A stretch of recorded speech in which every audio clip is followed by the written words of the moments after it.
EU's antitrust investigation into Microsoft Teams, thought-provoking quotes about digital transformation, and secrets to effective project management. These are just a few of the topics we'll cover here today in episode number 132 of Transformation Ground Control.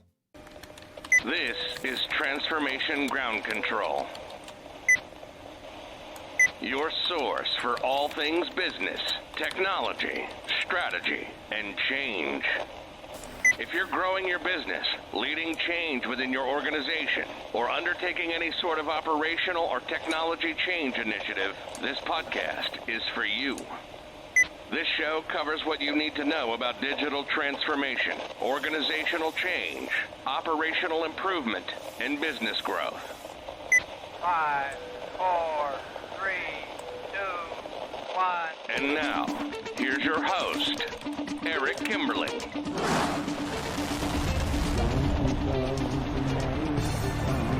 Hello, welcome to Transformation Ground Control, episode number 132. My name's Eric Kimberling with Kyler Cheatham. Kyler, welcome to the show. Thanks for having me. Excited for our episode today.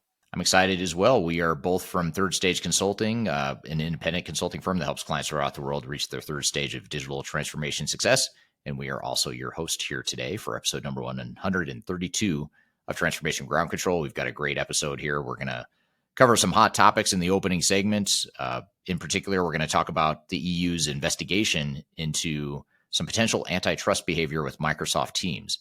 And I'll be curious to hear more about this. Microsoft cannot seem to get a break from the EU. EU is always going after Microsoft and Google, it seems like. But we'll learn more about that here in the opening segment with hot topics.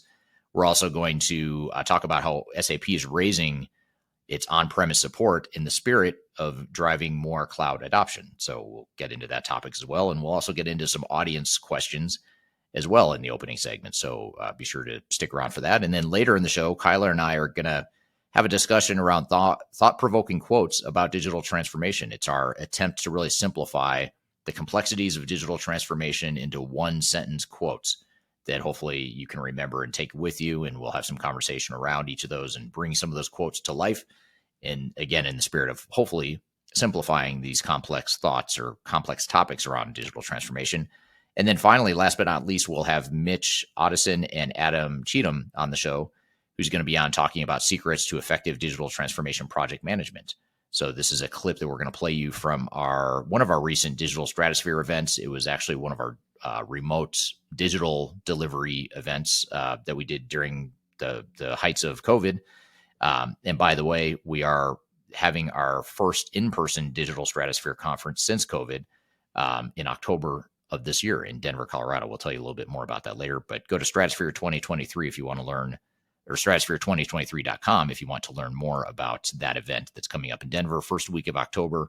You can join Kyler and I and other thought leaders, both from Third Stage as well as thought leaders that are not from Third Stage Consulting at that event. It's a technology agnostic conference coming up in October. So in the meantime, though, we'll play you this clip with Mitch and Adam from a past Digital Stratosphere conference. But before we get to our guests and our other topics here today, what are some of these questions you've got for us here today from the question jar, Kyler? Absolutely. Well, we've had a great week of audience questions, really thought-provoking questions. And if you are new here, we do actually pull all of our comments off of both Eric's social media channels and Third Stage, and we put them in our question jar. You can actually pop the questions that you have for Eric in wherever you're watching right now as well. We'd love to hear from our audience. That's our mission here, is to drive conversation within the industry and ask questions to make sure we're effectively supporting enterprise technology initiatives. So with that, let's get into it. Our question jar here.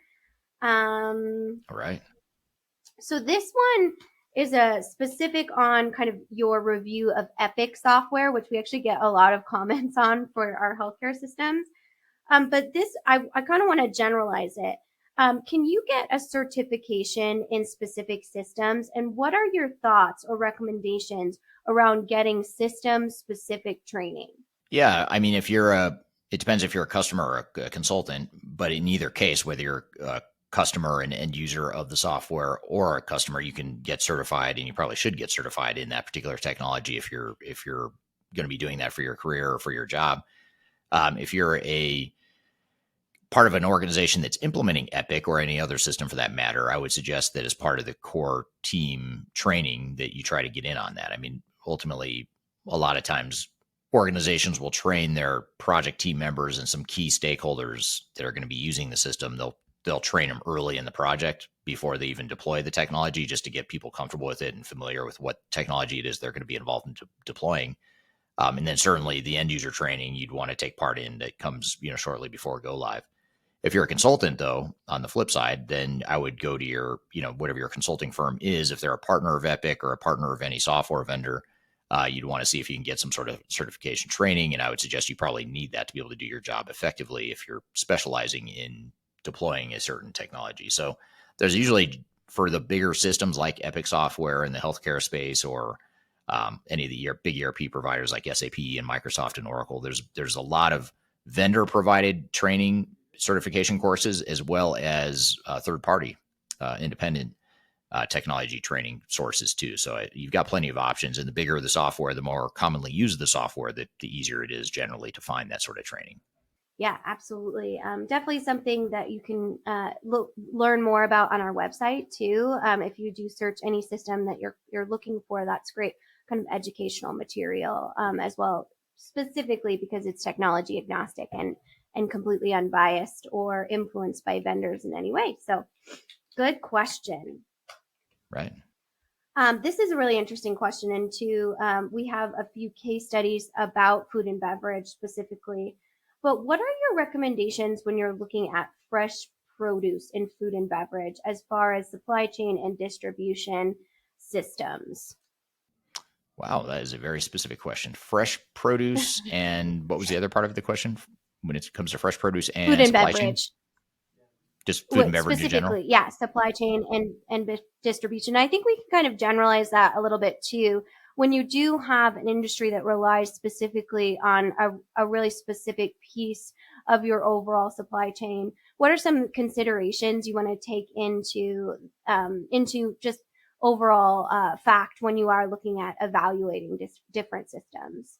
Yeah. So, I mean, if you're talking about food in general, or fresh produce as a micro category within food and beverage, I'd say some of the things you want to think about are, first of all, traceability, to be able to trace the final product back to the supplier. So if you do have a recall, or there's some sort of quality issue or some sort of regulatory problem wherever you're selling your products, you can always trace back those problems back to the appropriate supplier. And if there is a recall, you'll know where the source of the problem is. So having that sort of lot traceability throughout the entire supply chain is really important. The other thing that I think is important for any supply chain, but especially for a food and beverage sort of supply chain, especially if you're talking about fresh produce, where I would presume, I'm not an expert in fresh produce, by the way. I've done quite a bit in food and beverage manufacturing in general, but not so much fresh produce. But I would suspect in the world of fresh produce, or any sort of food manufacturer that relies on vegetables and farm derived products, you're going to be somewhat subject to macro forces that are outside your control, whether it's weather or the reliability of a farmer, or whatever the case may be. So you want to know that you have the ability to use technology to identify where those risk or failure points are in your supply chain. So in other words, if you have a dependency on one supplier, one farmer, and you've got a lot of risk concentrated in that one provider, that one supplier, you want your technology to be able to sort of flag those sorts of potential issues or potential bottlenecks or constraints, or whatever the case may be. And a lot of the more modern supply chain management solutions can help you do that. So those are just a couple things that come to mind as things you'd want to do that are a bit unique to food and beverage. But there's a lot of other considerations for supply chain management in general, but those are a couple that come to mind. Absolutely. And if you do have questions about agriculture or food and beverage, we actually have 2 case studies on our YouTube channel. You can just search in agriculture or food and beverage, and you'll see from 2 of our different client support teams, because we've done a lot in farming and agricultural, specifically on the distribution side too. And then also in food and beverage. It's a main niche for Third Stage. So definitely go in and search that if you have specific questions. Also, just a reminder, if you comment on those videos, I will pull the questions, or my team will, and answer them directly. You can also always email us questions at info@thirdstage-consulting.com. So let's do one more here, Eric. Okay, sounds good. It's one I'm hoping that we get to. I might cherry pick it. Oh, no, I got it. Look at that. Look at the draw. So this one is a really good question that says, I'm confused. My system integrator gave me training that looks like just PDFs. How can I ensure that my users are actually utilizing the system? Do I just pass them the PDFs, or what do I do for training? Ooh, I would be confused too. And I'm confused on how system integrators can think that that's adequate training. What I'd say is, yes, you need to sort of push that issue with your system integrator to ensure that you get hands-on access. I would suggest, first of all, I would say that whoever this person is, assuming you're part of the project team and maybe you're a little bit more involved in the day-to-day of the project, I'd say you should get access first and foremost. I mean, if you're not comfortable and you don't have that accessibility to the system, that's a problem. So make sure you're getting access to the system, even if it's a test sandbox or a in development sort of production environment, or a development environment, I should say. Just something to where you can get your hands on the actual software is going to be a lot more beneficial than a PDF. So I would say, push your system integrator and or the software vendor directly, if you can't get it from the system integrator, access to the system, even if it's a generic vanilla version of the software that's not reflective of how you're going to configure it. You at least need that base understanding. The other thing too is when you think about user acceptance testing too, that's a great opportunity to train people and to get their hands dirty and roll up their sleeves and get into the system. So it's not necessarily a training activity per se, but user acceptance testing can have a secondary benefit of not only testing the software to make sure it works, but making sure that people know how to use the software the way it should be. So those are a couple of things that come to mind there. Absolutely. Definitely something that, again, we have a lot of content on that we've done in previous ground control episodes when we talk about the importance of training and user adoption. So anywhere you get your podcast, if you search learning management, we have a great segment from Lauren Moran, who's actually on our team, who helps with some of our biggest clients when it comes to the need for training and what that looks like. So definitely recommend that as a follow-up, but great question, and definitely a huge area of opportunity for us in the ERP and software industry. So I know we want to get to some really relevant hot topics too, but just a reminder, if you do have questions for Eric, you can either post them on his YouTube or any of his social media platforms, as well as Third Stage with #AskEric. And we will pull them for future episodes. You can also post them wherever you're watching or garnering this content today, and we'll pull them here for some relevant questions. So thank you, Eric, for all your insight, and excited to get to some of these relevant news stories. Yeah, absolutely. And appreciate the audience questions. And it makes this podcast a lot more fun to do and a lot more interesting, I would argue. So thank you for the audience questions there. And we are going to get to some additional hot topics here, or some additional trending topics here in just a moment. We're going to take a quick break. When we come back, we're going to talk about how SAP is raising its on-premise support of its product to drive more cloud adoption.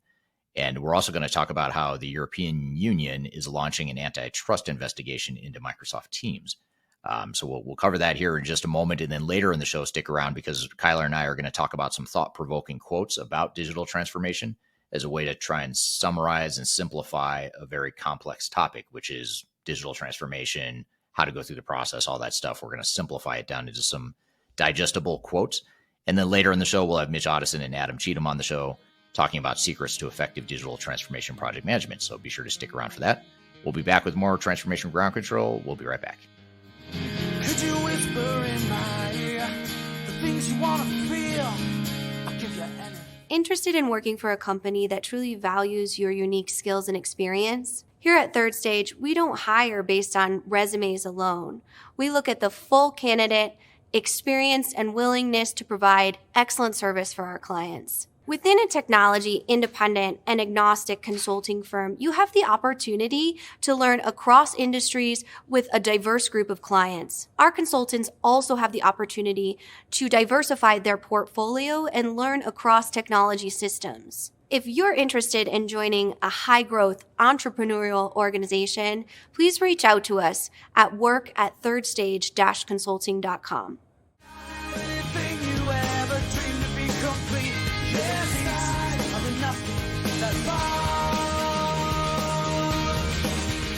Hello, welcome back to Transformation Ground Control, episode number 132. My name is Eric Kimberling. I'm here with Kyler Cheatham. You can find new episodes of this show every Wednesday on LinkedIn, Facebook, YouTube, and Twitter, as well as audio podcast platforms throughout the world. Or you can also just go to transformationgroundcontrol.com, and that's an aggregated website where you can find all the different platforms that we're on, and you can watch or listen wherever you'd like there, and keep up to date with new episodes at transformationgroundcontrol.com. So we've got some really interesting hot topics, or you've got some interesting hot topics for us, Kyler. Two topics that I know nothing about, so I'm eager to learn from you and with the audience here. Well, I think you might know quite a bit about one, but let's start with the one that you might not know as much about because it was actually announced as we were recording this episode today. So hot off the press breaking news, if you will. So the European Commission, the EU, launched an antitrust investigation into Microsoft Teams, and it's actually after Slack, another collaboration tool, as we all know, made a complaint against these antitrust laws. And so I want to talk about two different areas to kind of get your feedback on that they're looking at through this probe. So the first is that Microsoft doesn't allow users to opt out of access to Teams when purchasing the 365 subscription. So they believe that that's given Teams a distribution advantage over their rivals. And they also are concerned about the interoperability with competing communication service. And this is really what I want to dig in with you, Eric, because I know we talk a lot about interoperability, but what does it happen when you have a large corporation such as Microsoft kind of creating an area in which it only will create interoperability with its sister or overall supporting products like Teams and D365. And maybe you're a business that wants to use something like Slack in this example or another best of breed solution, but they're kind of creating barriers around that interoperability within the ability to choose as enterprise. So I wanted to kind of get your feedback around what you thought about that.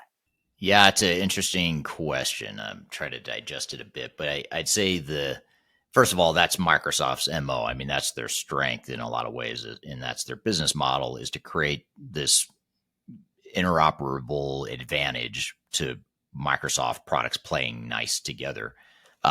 They had a similar opportunity and legal issue, I think about 20 years ago when the EU, I think, initiated the whole thing back then too. The EU sued Microsoft for embedding Internet Explorer, which at the time was a pretty popular web browser that Microsoft promoted. It was baked into the Microsoft operating system. New laptops or new computers that had Microsoft Windows on it would come pre-installed with Internet Explorer. So the whole premise there, the legal premise, was they had a unfair advantage, and there was an antitrust issue there because it wasn't allowing other competitors. And I think what's the name of that browser? I think it's called Netscape. Yeah, Netscape was the product like in the late 90s that was at a disadvantage. It was really popular, but it was at a disadvantage once Internet Explorer came out because now Microsoft packaged Internet Explorer with all of its products. So anyway, long story short, the reason I bring this up is that's what Microsoft does. That's their business model.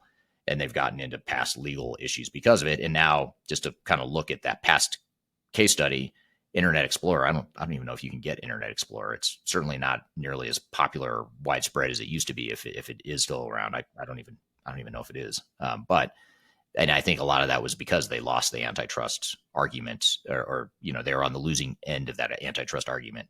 So I don't know if the same will be true here. Although what I find interesting about this one, though, that might be a little bit different, is that Salesforce owns Slack. So Salesforce bought Slack, and I think they're trying to do the same thing with Slack. I think they're trying to bake Slack into their Salesforce product and make it sort of an interoperable sort of a add-on or solution that goes with Salesforce. So it's a little bit ironic that, I don't want to say it's hypocritical. I don't know all the details behind it, but it seems a little ironic that Salesforce and Slack are now coming to Microsoft and saying that,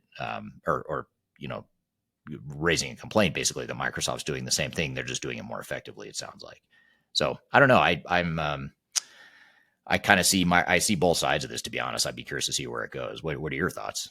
Oh yeah. I mean, I think it's definitely one of those things that I think the nugget I pull out of this as insights is when you are looking at evaluating a new system, you really need to understand the subsequential.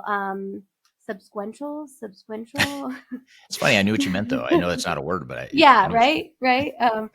The overall different packaging that comes with kind of those sister solutions and understanding that for your interoperability overall strategy. So when you look at things like integration, what's that going to look like with your other systems and really mapping that out and specifically utilizing a technology agnostic expert to do that.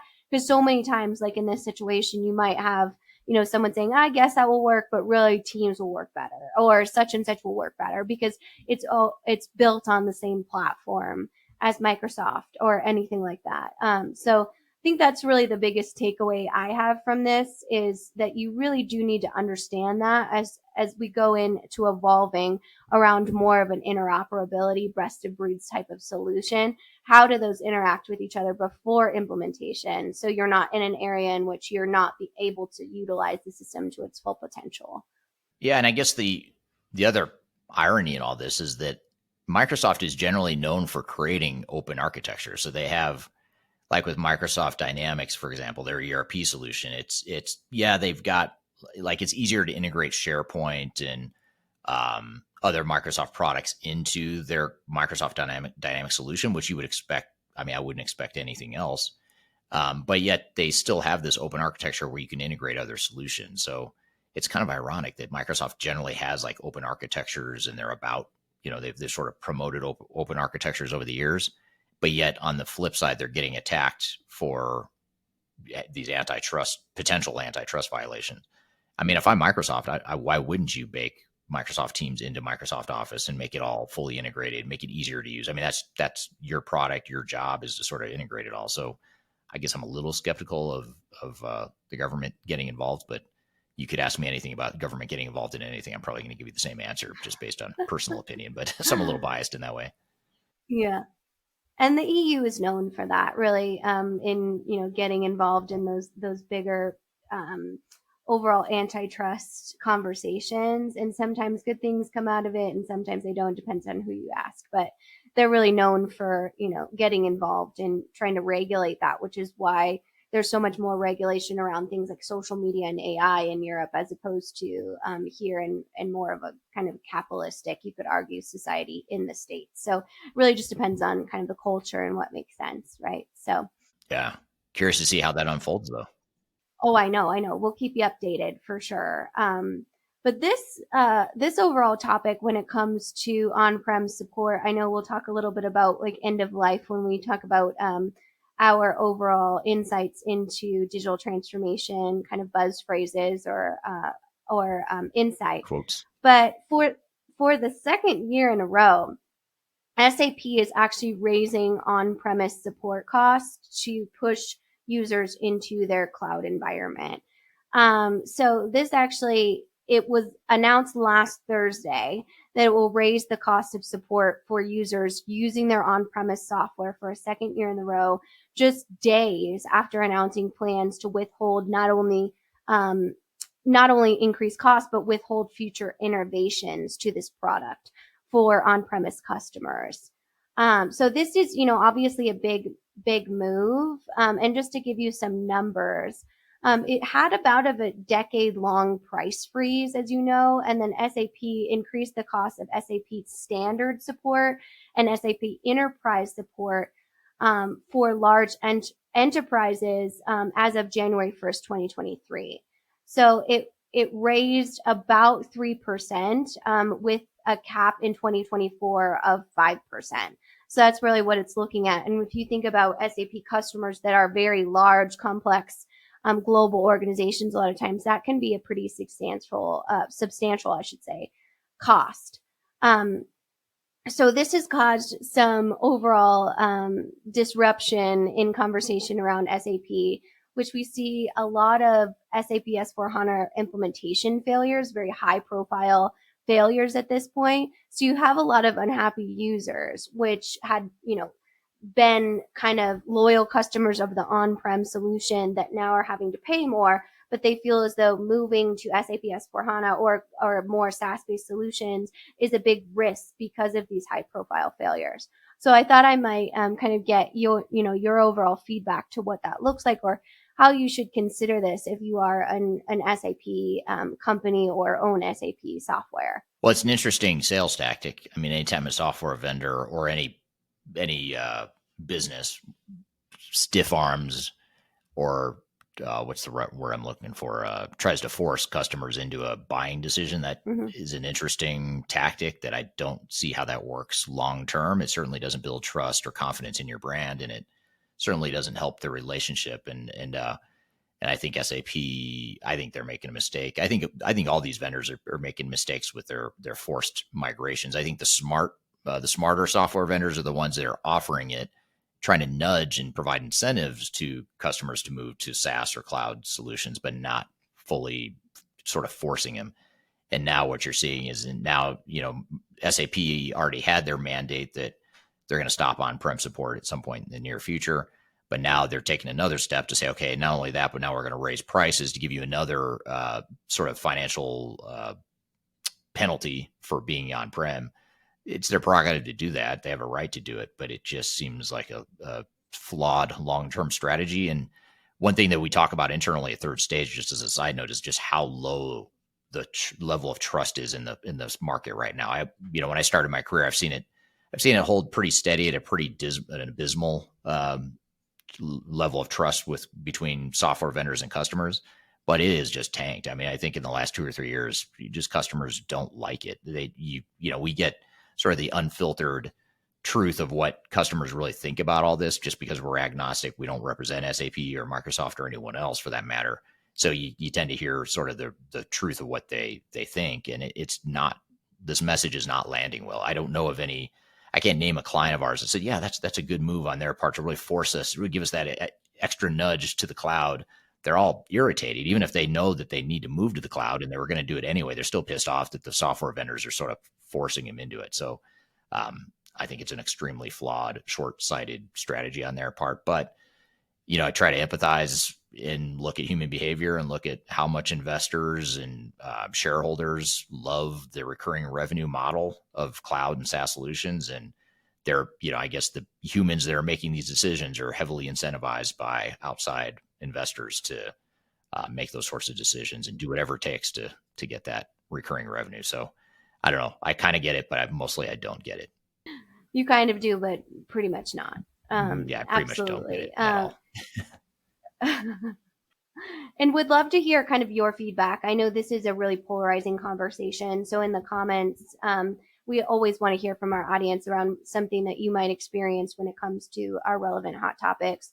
I also recommend, if you are in the situation, we did a recent ground control episode around the SAP failure epidemic that's happening. So if you go and search SAP anywhere that you get your podcasts, or on transformationgroundcontrol.com, that specific content gives you a lot of tactical approaches on how you go through this. You're also definitely welcome to reach out to us, either Eric or myself directly at firstname.lastname@thirdstage-consulting.com, to kind of have an informal conversation around SAP. That's a lot of where we work on, specifically if you're in, a failure spot, or you just have questions that you want, a non-biased opinion about, definitely let us know, because it is truly a really unethical thing to do, to force businesses into new solutions, especially if you have a financial overall gain for doing that.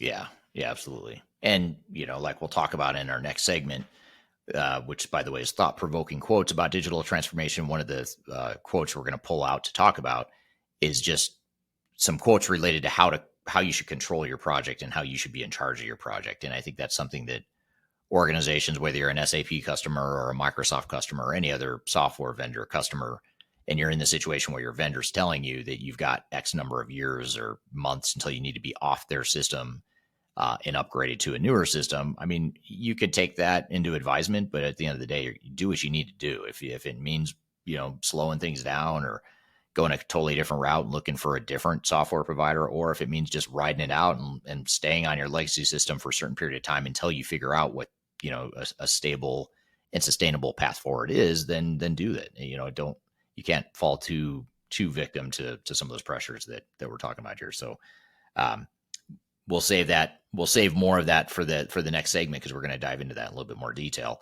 And again, that next segment is going to be with Kyla and I in the audience, talking about thought-provoking quotes about digital transformation, really as a way to simplify digital transformations and take these really complex thoughts and concepts and boil them down to some more manageable one-liners that might be a little bit easier to remember. And then later in the show, after this next segment, we're going to have Mitch, Ottoson, and Adam Cheatham on the show to talk about secrets to effective digital transformation project management. So we'll show you a clip of a presentation or a discussion they had recently around that, and we'll have them on the show later after our next segment. So we'll be right back. We're going to have thought-provoking quotes about digital transformation in just a moment. We'll be back with more Transformation Ground Control. We'll be right back. When I wake up, well, I know I'm gonna be the man who wakes up next to you. When I go out. Hi, this is Eric Kimberling with Third Stage Consulting and your host of Transformation Ground Control. I want to encourage you to read our Guide to Organizational Change Management. It's a free report or free guide that we published. It's one that I actually wrote that talks about best practices and lessons learned as it relates to change management. So as you know, on this podcast, we cover a lot of stuff related to the human sides of change, organizational change management, including training, communications, org design, all kinds of stuff as it relates to change management. So if you're trying to learn more about change management, or you're looking for more direction and ideas on how to get started on your change management strategy and your overall journey, be sure to check out this guide. You can read it by scanning the QR code on the screen in front of you, or in the links below for this particular podcast episode. You can find a link to take you to the page that will allow you to register to go ahead and download that and read it for free. So be sure to check it out. It's the Guide to Organizational Change Management, written by yours truly. I hope you enjoy it. Let me know what you think, and hope you enjoy the rest of this episode.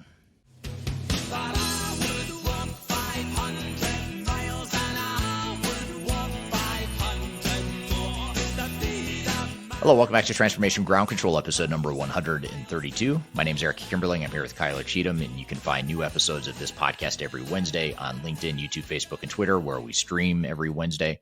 And you can also find the audio-only versions on Apple Podcasts, Google Podcasts, Google, Pandora, whatever. I can't even name them all because they're on so many different platforms, but whatever. Wherever you listen to audio-only podcasts, you could probably find us there. Just search for Transformation Ground Control, or you can go to transformationgroundcontrol.com to see aggregated all the different ways you can watch the show or listen to the show. So I'm excited for our next topic. We're going to talk about thought-provoking quotes about digital transformation. And the whole idea here is to try and simplify some digital transformation concepts that on the surface are very complex and difficult, but we want to simplify it into digestible quotes, something you could put up on a meme or post to Twitter or X or whatever it's called now, or Threads, whatever your social media platform of choice is. So that's the whole idea here, is let's simplify the concepts behind digital transformation into some manageable quotes, and then let's unpack those quotes and talk about them. So all that being said, let's jump into the conversation. Thought-provoking quotes about digital transformation. And what we thought we'd do today is really simplify digital transformation in some ways, and really kind of, if we can narrow down sort of keys to success in just a real simple quotes or memorable quotes, that's part of what we want to do. But the other part of what we want to do is get a reaction. Do you agree with this? Let's unpack some of these thoughts and some of these quotes. If you disagree, we'd love to hear counterpoints to it. So we're going to go through a series of quotes that we've pulled from, like I said, from YouTube videos and blogs that we've published in recent years, and really hone in and unpack those a bit and bring them to life a little bit. So the idea here is to simplify and to create some discussion here. So I'm really, really excited for the discussion here today. So what do you think, Kyla? Should we just jump in and just start throwing quotes up and get into it? Yeah, let's do this. Absolutely. Why mess around? We're not here to mess around today. We are here no fluff. Yeah, no fluff. Let's just get straight to it. Why mess around? We could just jump into it. So here's a quote I'd love to get your reaction from first, Kyla, and then we'll turn to the audience, see what the audience thinks. But in order to get what you want to, in order to learn how to talk, do not listen to how I'm talking right now. Strong start. Yes, real strong start here. In order to get to what you want to be in the future, you have to understand where you're starting from. What's your sort of knee-jerk reaction to that quote, Kyla? Yeah, it seems like such a simple statement that seems to be obvious, but so many times this is overlooked when we come to projects because out of the best intentions, many project leaders are so excited about that future state that they fail to kind of assess effectively their current state. So I think this is one of those where you see those proverbs where it seems so simple and straightforward, but it's often missed within projects. And until you know that current state and really dig into that assessment, not only on what are your processes, but what is the overall perception of your culture for new technologies too. I know you know this, Eric, but I can't tell you how many times we've done something like an organizational assessment of that current state, and executives are shocked to know that there's an either a perception or a broken process that they didn't even have awareness around. You really have to have that full foundational awareness around your project in order to be successful. That's, just obviously my thoughts on that. What about you? What are your thoughts on this? I know you've seen it time and time again. Yeah, it's same as what you said. That dynamic of we're so excited about the future that we want to focus on future state, and what complicates things even further is when you have software vendors or system integrators who are swearing by the future state that it is enabled by their technology. So the last thing a lot of software vendors and system integrators and implementers want to do is focus on the way you do things today, because chances are fairly high that there's a conflict between the way you do things today and the way you do things in the future. So the easy answer, or the path of least resistance in the short term at least, is to say, let's not worry about the current state. Let's just focus on that future state. So you do have to understand that. Plus every organization has strengths too. I think a lot of us forget that. Yes, we're going through transformation. Yes, we're trying to improve our business, but we also have things that we do really well. It may be painful. It may be inefficient. It could be even better, but there are things that every organization does that they do well, and you want to preserve that, and you don't want to lose that in the name of quote unquote best practices. So I think that I think that's the main reason is you need to understand where you're at, and also you also have to look at the magnitude of change. If you don't understand how big of a change that this transformation is going to be, then you have no idea how long the project's going to take. You have no idea what your budget is. You have no idea what the resource commitments are. And anything you put behind that is an absolute guess. And that's what a lot of organizations do. They guess based on a proposal they get from a software vendor, whatever the case may be. So anyway, that's a few things that come to mind there.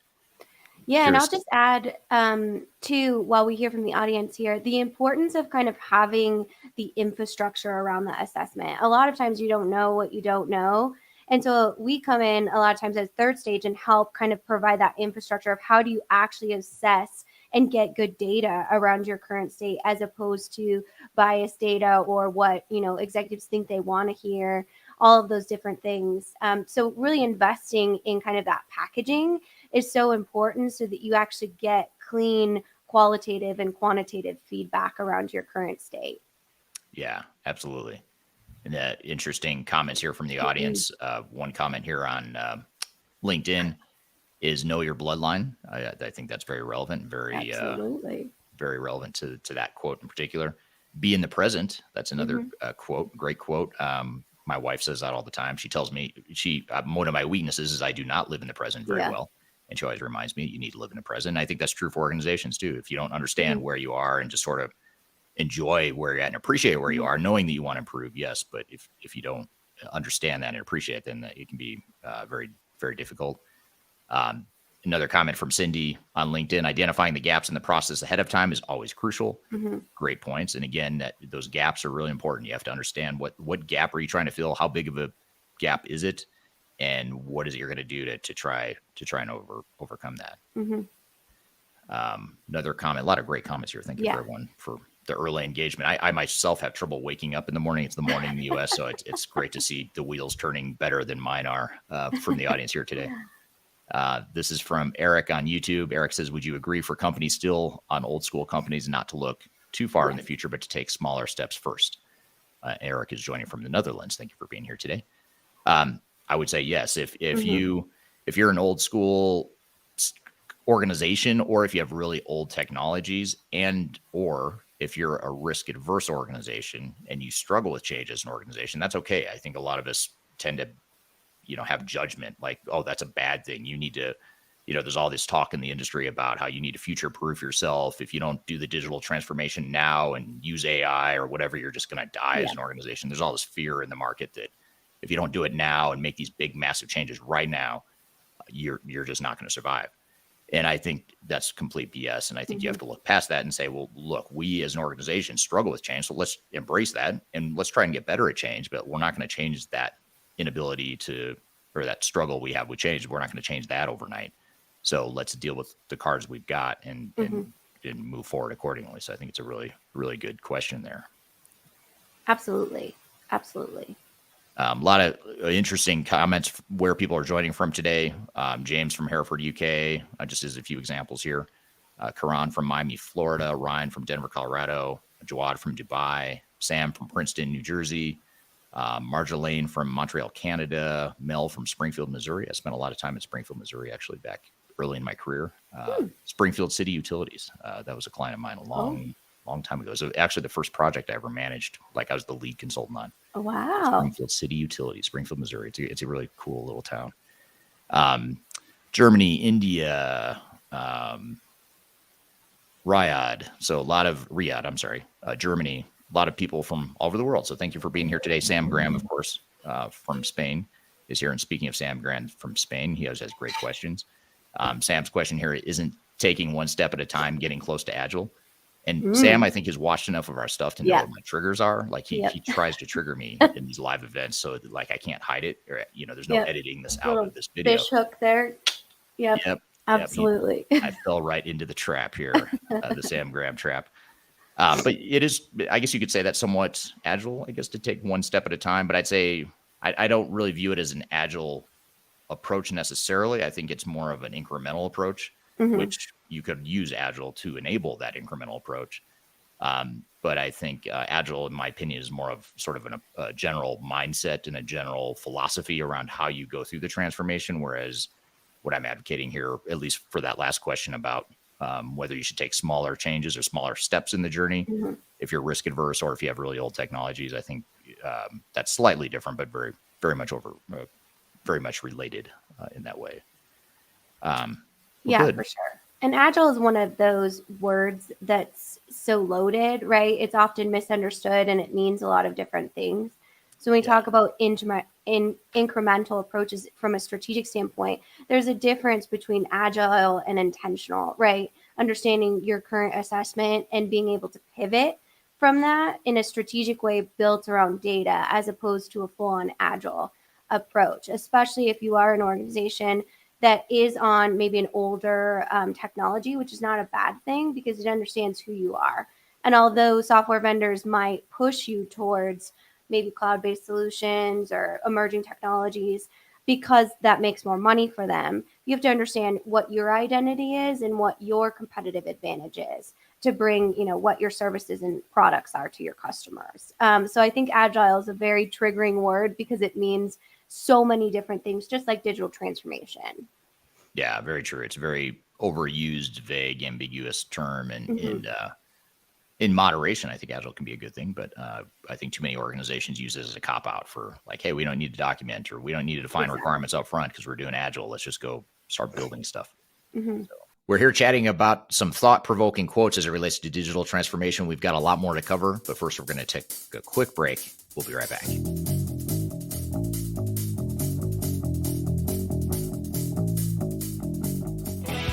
If you are aiming for transformation success, turn to Third Stage Consulting Group. Third Stage's independent and technology agnostic consulting team helps clients define their digital strategies, define their roadmaps, and manage their transformations. With offices in the US, Europe, and Australia, our team helps the world's most forward-thinking organizations through their transformation pitfalls and risks. If you are embarking on a digital transformation or business change initiative, contact Third Stage Consulting to see how we can help you reach the third stage of transformation success. Learn more about us and download independent reports, videos, and other best practices at thirdstage-consulting.com.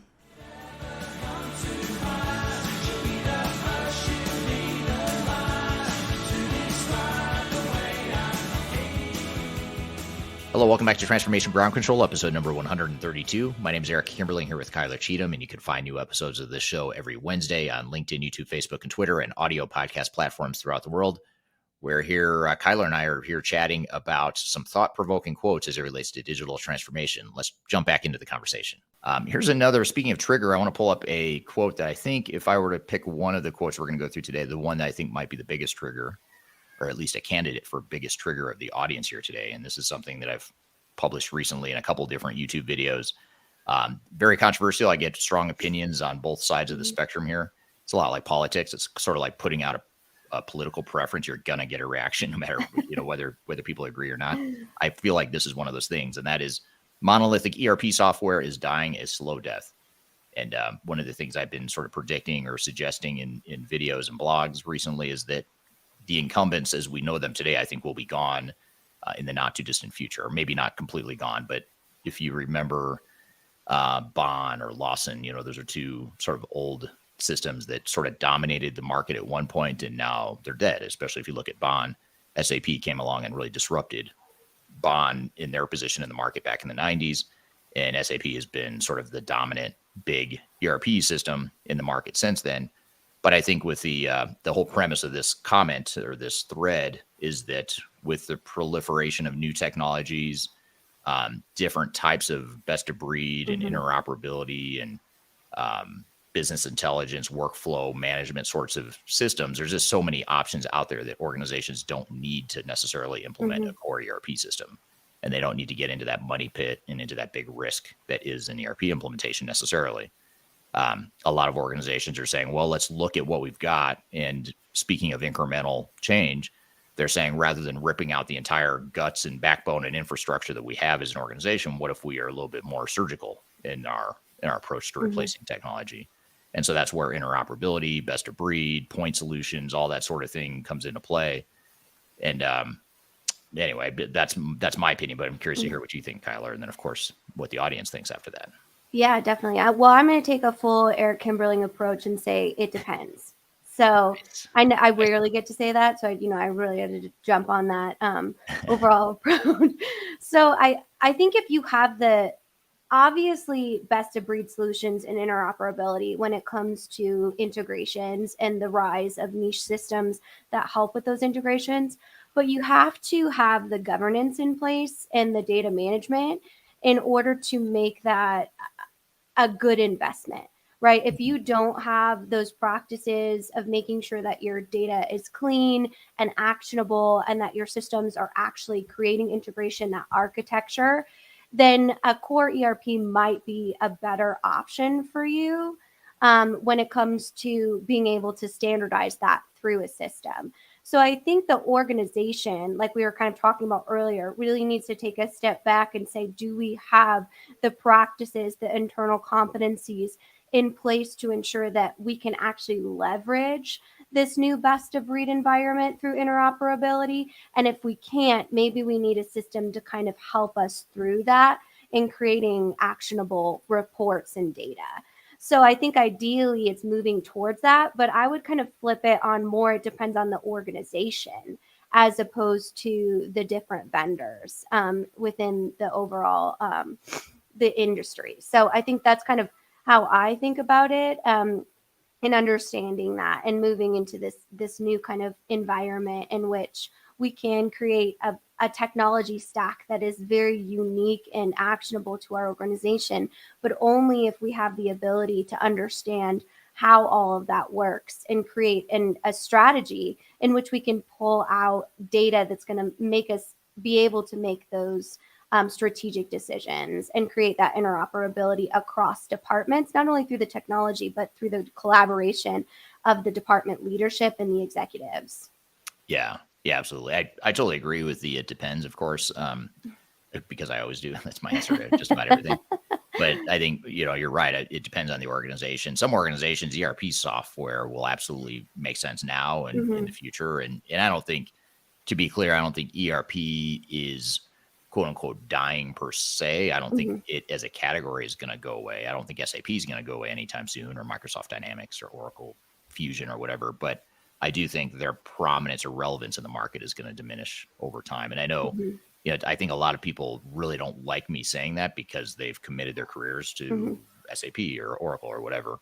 But I think it's important to really just look at what are those threats to that status quo. And I think that's what we're starting to see in the marketplace. However, the audience has mixed opinions here. So this is a really good counterpoint here. I apologize. Some of the names I don't see on my streaming software here, but this is from someone on LinkedIn. Says that Amazon Prime Video recently shifted to a monolithic architecture from serverless microservice architecture. I did not know that. I'd be curious to know why, or sort of a little bit more detail if you happen to know and can reveal anything that's not confidential if you happen to work for Amazon, whoever you are. And I apologize again, I don't know your name, but that's an interesting counterpoint. That here's an example of an organization, a really even though it's a huge company, people I think generally view Amazon as a fairly nimble tech-based company. So it's interesting to see that they're going sort of the opposite direction from serverless microservices to monolithic architecture. So, and that could be a function of scale. Sometimes organizations just get so big that you have to have sort of that big ERP, the monolithic ERP system to manage all that data and whatnot. Here's a question or sort of a follow-up from the question again from Sam. Does best of breed cost more? I'd say long-term, it won't cost more if it's a better fit for your organization. If you're trying to force fit monolithic ERP and monolithic ERP is not the right answer for you, or it's too risky for your organization, or you don't control that project well, then that could easily end up costing you a lot more than best of breed. I think the beauty of best of breed is you can sort of grow into the cost structure a little bit more just because you can incrementally, implement and deploy technologies along the way, which again, back to Sam's earlier point, that's sort of agile-ish. Which is weird of me to say because a lot of times I say things that are counter to agile, but that could work for a lot of organizations. Let's see what other comments we have here. Here's a clarifying question from Mel. I think she's the one from Springfield, Missouri, if I remember correctly. Mel on LinkedIn says, are you saying that there should be different software for each module, like AP, AR, inventory management, etc., or are you saying that people should build their own UI, thus replacing their ERP? I'd say yes, either or there's additional options too. You could have different systems that handle certain functions. Maybe not. You could go as granular, saying we're going to have a separate AP system, a separate AR function or system, a separate inventory management. You could get that granular, or what we more commonly see is organizations will say, well, we're going to use this software for all of our finance and accounting, which includes AP, AR, et cetera. But then we're going to use this other system for supply chain management because that's such a specialized thing. And we need a really deep, robust system that specializes in supply chain management.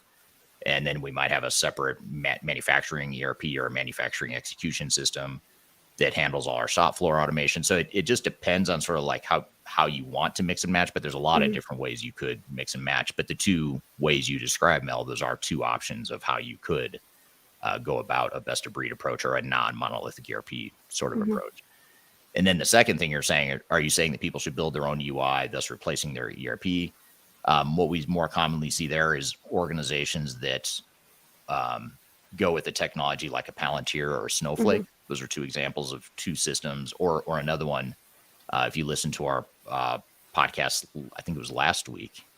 Yes, it was last week. We had two people from a company called System 1A based out of South Africa. That's another type of technology. It's more on the finance side, but it's meant to sort of automate and bring together and fill in the gaps of what ERP systems can't do to provide more depth and more visibility than what a core ERP system can typically provide. So these are oftentimes what people used to refer to as middleware. It's sort of like that middleware concept. You're taking technology to overlay on top of your back office stuff so that you can have better visibility and sort of automate some of those workflows a little bit better.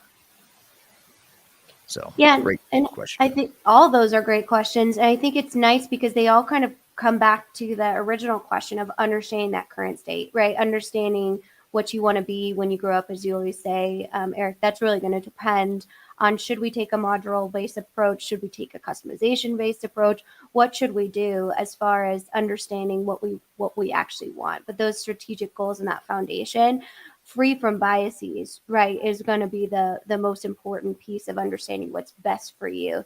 Our CSO, our Chief Strategy Officer here, Greg Benton, says one of my favorite lines: "It's not best of breed; it's best for you." So it's really understanding what the right system is for your environment. Yeah, another good quote. We should have had that one up here. It's not best of breed; it's best for you. Same with best practice, by the way. It's not best practice. It's best for the software vendor when they call it best practice. Another quote that might generate some controversy here, especially amongst the software vendors. I have to do a quick plug, Kyler, since we're kind of right in the middle of the conversation here. If you like this content and you are interested in joining Kyler and I and other thought leaders that are technology agnostic and learn from some of our thought leadership, we're hosting our next Digital Stratosphere Conference in Denver, October 4th through the 6th. We just announced that. I think last week we announced the initial agenda and some of the speaker lineup, which is still being added to as we speak. But check out stratosphere2023.com, and you have early bird pricing until August 15th. So you save a lot of money if you register before August 15th is what we're trying to say there. So be sure to check that out.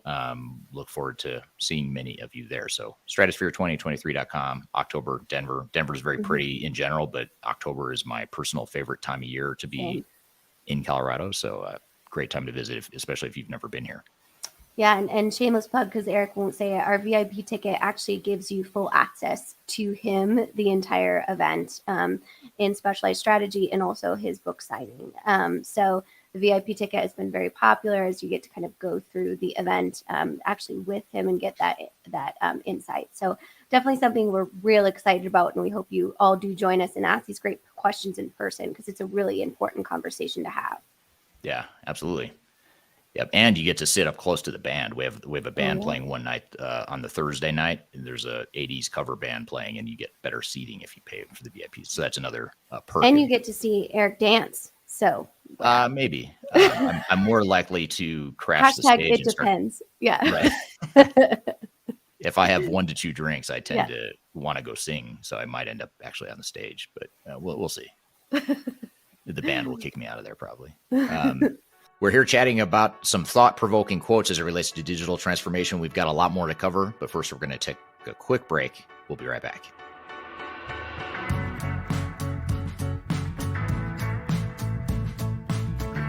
If you are involved in any sort of digital transformation or business change initiative, you will want to download the 2021 Digital Transformation Report.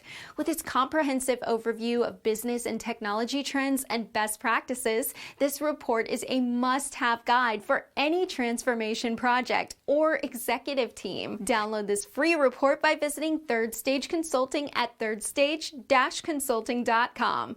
You can also visit our website to learn more about us or download independent reports, videos, and other best practices.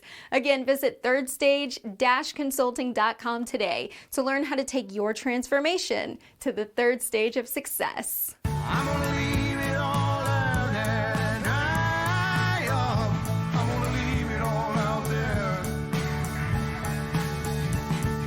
Hello, welcome back to Transformation Ground Control, episode number 132. My name is Eric Kimberling here with Kyler Cheatham, and you can find new episodes of this show every Wednesday on LinkedIn, YouTube, Facebook, and Twitter, and audio podcast platforms throughout the world. We're here, Kyler and I are here chatting about some thought-provoking quotes as it relates to digital transformation. Let's jump back into the conversation. All right, so I'm going to jump around a little bit in sort of our planned sequence of quotes here. But here's one that I think is important and worth noting, and this is another quote from one of our recent blogs. But don't let the army of tech consultants tell you how you should run your business. And let me maybe clarify this a little bit. First of all, I'm not suggesting you don't need outside tech consultants. I'm saying maybe you don't need an entire army of them. That's a whole nother conversation of, do you need X number of consultants on your project? Are you getting value out of that? That's a whole nother thread or discussion point. But what this quote is focused on is, yes, you need outside tech consultants, but at the end of the day, it's your business and you have to do what is right by your business. And too often organizations have this sort of a learned helplessness that they get from not being experts in technology. So they just defer to this army of consultants. Oftentimes the executive team and the project team is completely outnumbered by the army of tech consultants. And so they feel like, well, I've got 20 people telling me that I need to just change the way I do my business and water down my competitive advantage or whatever, because this is the way the software works. Mm-hmm. And they just end up doing it. And you really have to take a more active and a more aggressive role in making some of those key business decisions. And yes, you want to get inputs from your tech consultants, but at the end of the day, it's your business. And there's times where you're just not going to agree, or you shouldn't agree with what the tech consultants are suggesting to you. And by the way, there's times where the technology just isn't a good fit for that part of your business, and you've got to figure out what the best path forward is. So what are your thoughts on this whole thread, Kyler? Yeah, I think I go back to what we covered, I believe, last week or the week before on ground control, when we talk about the Miller Coors $100 million ERP implementation failure. And we look at why that failed, and because their overall implementation was completely outsourced to external consultants without any ownership of the project. So I love that you took two approaches here of understanding, one, you should have internalized that strategy. You should have a main overall role in understanding and controlling your project. You're the one that is the business owner. You keep it on track. You understand that everyone has conflicting agendas. And that's a lot of times what we come in and kind of coach our clients around is these vendors, whether it's system integrators, whether it's software vendors, whether it's external consultants, are very good at talking you into what you should be doing, quote unquote, right? Should be doing for your own project. It's because, they make a lot of money off of that and they have some sort of financial agenda. Unless you internalize those strategic decisions and take an active role in your project on both the selection side, the phase 0 planning, and then also the post implementation side. And I love when we have different stakeholders that talk about having the vendors actually take a role in making sure that you achieve the business objectives that you have. And that you have through the technology. That's so important as well, is they have a stake in what you want to achieve in the project. So I love that side of being able to internalize your project and the importance of doing that. But also the army of tech consultants, so many times we see clients that come to us when they're on, a yellow track or a red track with their project, and they're, moving towards a failure, and they have no idea what the army of consultants are even doing on their project, because they just, are submitted with this package, with this project, and they have 30 different consultants working on their project, and they have no idea what is even going on or what these consultants are billing for. So again, internalizing that responsibility of, you really have to know what's going on as far as what consultants are actually working on your project and what they're doing, and are they bringing value. So I think this is one of the, again, simple statements that can actually lead to implementation failure if you are not readily involved and understand what's going on within your project. Yeah, absolutely. And just to give a quick personal story, when I first started my career, I started at one of the big system integrator, big 5 consulting firms, or big 4 now, but back then it was big 5. That shows you how old I am. But it was one of the big 5 firms. It's my first project coming out of grad school. They had just hired me out of grad school. This is my first project after my training, and they put me on this big SAP implementation. And I remember the company had about 40 or 45 consultants full-time on the project. It was a big Fortune 500 company. And they put me on the project without really a clear defined role. They just knew they had to get me staffed. They had to get me fully utilized. So they put me on this project as a new kid out of college. I had no idea what I was doing. I thought I was pretty smart then, but whatever. I didn't know what I was doing still. But, the whole time I was trying to find work. Like, I spent the first few months just like, hey, guys, give me something to do here. Like, I'm getting bored, or I've only got 10 hours of work a day, or 10 hours a week or whatever. But yet what they did is we would all show up at the client, all 40 some of us. We would show up every morning at 7:45 in the morning, and we'd all go in together, and none of us would leave until like 7 or 8 o'clock at night. So we were all working 12 plus hour days, and I probably had an hour or two of work a day at start. I was really struggling to, like, give me more work. Like, I can get through this stuff in like a fraction of the time I'm here billing. And I felt really bad, but that was just that's just the way it was. That was my job, was to find more work, find more hours, bill more hours. And the expectation was you're going to bill a maximum number of hours. No one ever questioned, by the way, why I was there, or what was I doing. And someone probably should have, to be honest. Someone should have been questioning that. Someone, not the company I work for, but the client should have been questioning that. But you kind of have to look at that. Not that you want to micromanage every move that your partner makes. You have to trust them to some degree, but you also can say, do we really need 45 people here? Let's look at what they're doing. Maybe we scale that back down to 40 or 35 or whatever. And I imagine for those of you working with big system integrators, there's a lot of downsizing you could probably do, especially when it comes time for a project to get delayed. Because a lot of times the initial estimate is, say, 2 years. It's a 2-year estimate, but it was always going to take 3 years, right? And so what they do is they staff up for like a 2-year implementation. When they realize it's going to be 3 years, they don't scale back and say, oh, we'll cut back on our staffing then to have a slower run, right? They keep that same run rate, or they want to keep that same run rate. So that's sort of a couple of different dynamics behind the scenes that you want to be aware of there. Yeah, and it's often good for them, right? If your implementation is going 3 years as opposed to 2, right? Because they get that, financial bottom line to understand that. I think, in your mentorship, just in the third stage side, Eric, one of the things that you've taught me is sometimes micromanaging is not a bad thing. And that doesn't come for like our internal team, but it comes for our external questioning of projects. Right. So you think of it as like, I want to give trust and autonomy to these experts. But at the same time, this is your project. You're responsible for the budget. You're responsible for the timeline. And you have every right. Right. And I think if you have questions about your Bill of Rights, definitely go back and watch Eric's live stream that he did on clients' rights, because so many times you don't think that you really have the option to question that, but you absolutely do. You have every right to know what's going on in your project and what every single person is billing on and why. Yeah, especially, to your point, Kyler, if a third party has a conflicting self-interest, in other words, they benefit when you are hurt, then then the only way to manage that is through managerial controls, oversight, governance. I mean, you have to dig into that because that party is going to benefit from you extending the duration from 2 years to 3 years. They financially benefit, and they'll tell you all day long, like, oh no, we would never do that because a referenceable client and a happy client is more important to us than revenue. Okay. Yeah, that's maybe sort of true, but no one's going to turn away money if it's right in front of them and they have the opportunity to make more money right now. That's just human behavior. So you've got to go that route. Here's an interesting comment that just came in. It's kind of a counterpoint here from Cameron on LinkedIn. He says, micromanaging is always a bad thing.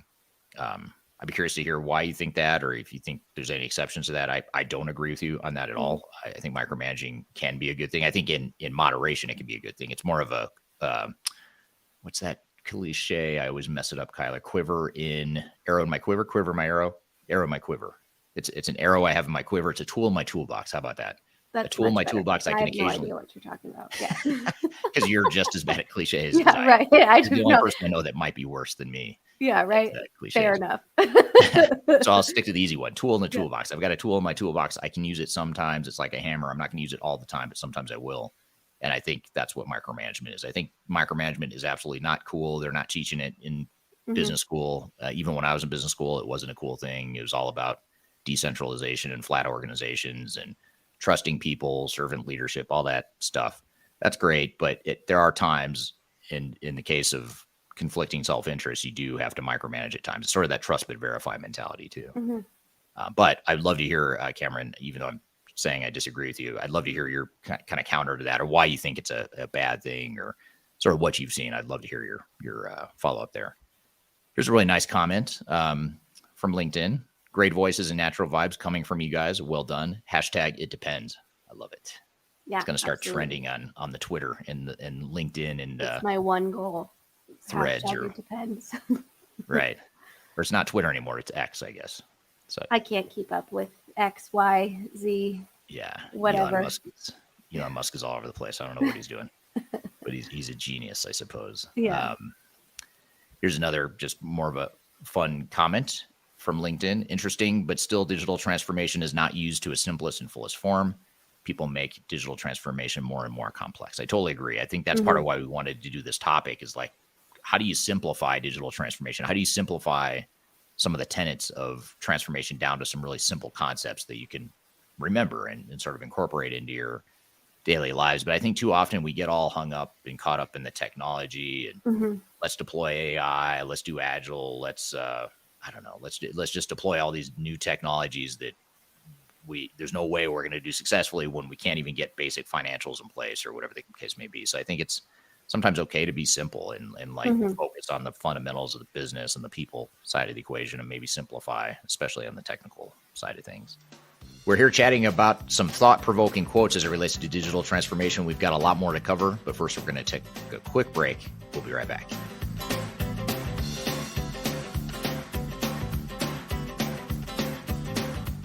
Interested in working for a company that truly values your unique skills and experience? Here at Third Stage, we don't hire based on resumes alone. We look at the full candidate, experience, and willingness to provide excellent service for our clients. Within a technology, independent, and agnostic consulting firm, you have the opportunity to learn across industries with a diverse group of clients. Our consultants also have the opportunity to diversify their portfolio and learn across technology systems. If you're interested in joining a high-growth entrepreneurial organization, please reach out to us at work@thirdstage-consulting.com.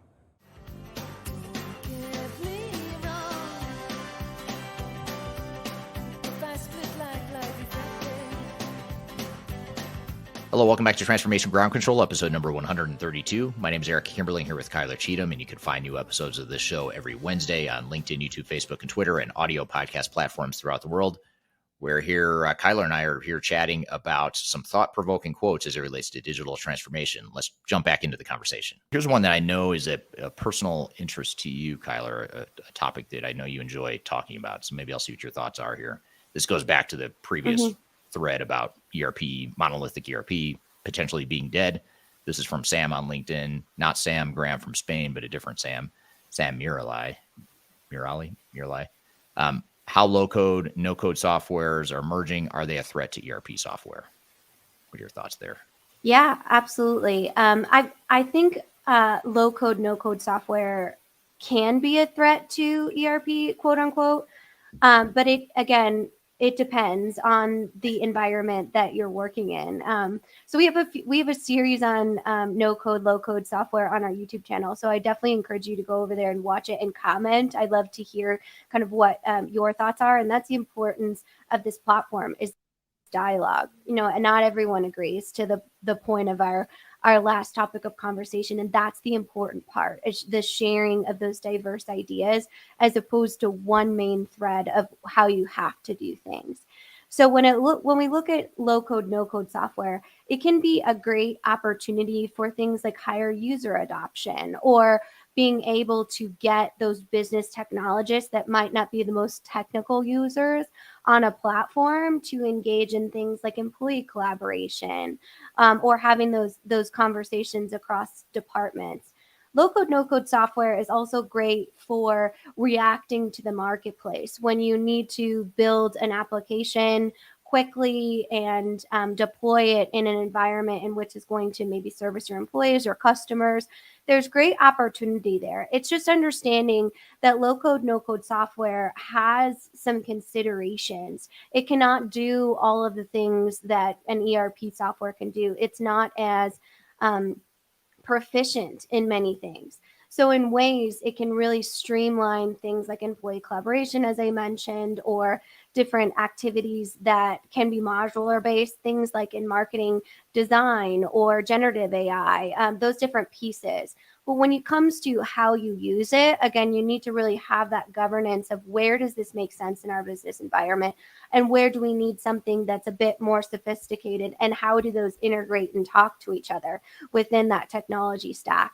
So again, that project, or I should say IT governance, is really critical to understanding all the different systems. The last thing I'll say on low-code, no-code software is a lot of times we look at things like cybersecurity, and we see cybersecurity breaches from the best intentioned employees that are just trying to utilize technology that they might not understand is creating a gap within the security. So having a very sophisticated cybersecurity strategy that really audits all of your systems and how they interact with each other is absolutely critical when looking at these bigger user, more diverse low-code platforms. But I'd love to hear from the audience, because this is really something that we're still in case study mode, right? We're still studying, we're still collecting data around how does no code or low code software integrate with enterprise operations and technology. So the importance of putting those comments in there is we actually are able to take that as qualitative actually case studies and put them into our blogs and our thought leaderships to help ensure that these types of new emerging technologies are activated in a way that is safe and sophisticated for our client community. So definitely a good question. Of course, would love to hear your thoughts too, Eric, on what that looks like. Yeah, I think, low code, no code is sort of a response to a problem in the industry historically, which is customization. Too often companies were getting into trouble because they were customizing software too much. They were forcing software to do things it was never meant to do, and then they were failing as a result. So low code, no code is sort of a response to that and giving organizations better tools and options to be able to change the software without changing the software, if that makes sense. So giving them more tools to really do more advanced configuration is really what it is. It's you're allowing configuration without having to customize the code itself. And that sort of minimizes, the idea is that you minimize the risk of customization by doing that. I think the other thing I'll mention is that, low code, no code applications are becoming a standalone category of their own, but the big software vendors are also building in low code, no code options and tools into their core offering too. So I think it's something that's going to sort of permeate into technology in general, and it probably won't be a standalone category for long. I think eventually it's just going to be sort of the way it is in the enterprise tech space. So I totally agree with that. I'll be curious to hear what the audience thinks here on low code, no code, but just to come back to a couple follow-up comments. This is from Cameron on LinkedIn, says that this is back to the micromanagement thread. I asked, why do you think that is? Why do you think micromanagement is always a bad thing? And he says it shows insecurity. That may be true, but I would argue that if you're a CIO or a project team member, you should be somewhat insecure because you have a bullseye on you and you are under a lot of pressure. So you should act accordingly. And if you need to micromanage, then micromanage. If it turns out you were wrong and you micromanage and there's nothing to see here, which I don't think will be true for many of you, if any of you, but if that is true, you can always back off and do less micromanagement. But if you don't micromanage, the consequences are pretty severe, and there are times where you need to. But he does also follow up and say, now you're now saying to be used as an exception to that. He agrees. So I think we're kind of saying the same thing. Don't micromanage all the time. Use it as an exception, as a whenever you need it, but not all the time. Back to the thread about consultants and not having control of your consultants. This is from Colin on LinkedIn. Colin says, we also see many digital transformations being overloaded as we'll fail to realize that small projects are more successful. We focus on sizing using formal standards to manage this. Your thoughts? And I'd say yes. I'd say in general, smaller, more incremental projects have just a higher likelihood of success. There's less risk. Doesn't guarantee success, but you are more likely to be successful, which is why so many organizations break their projects into phases. They don't try to do the big bang approach like they were trying to do 20 or 30 years ago. They are doing more of a big bang approach now, or I'm sorry, more of a phased approach now, more of an incremental approach than they have in years past. And I think that can be a really powerful, effective way to do it. Let's move on, and you can keep commenting in the thread. I'll come back to, even if you're bringing up a quote we already covered, but just in the interest of time, we'll kind of move on to a couple other threads here. This is sort of in the spirit of control and ownership that organizations oftentimes fail to have. And this is also in the spirit of software vendors having too much influence over the way businesses run their business. And the quote here is, don't let arbitrary software end-of-life policies dictate if and when you upgrade technology. And this is one I feel really strongly about. Again, it's that learned helplessness that organizations often have. And they say, well, SAP's telling me I have to be off ECC by 2027. So I better go do a big, huge S4HANA implementation right now because they're telling me I have to.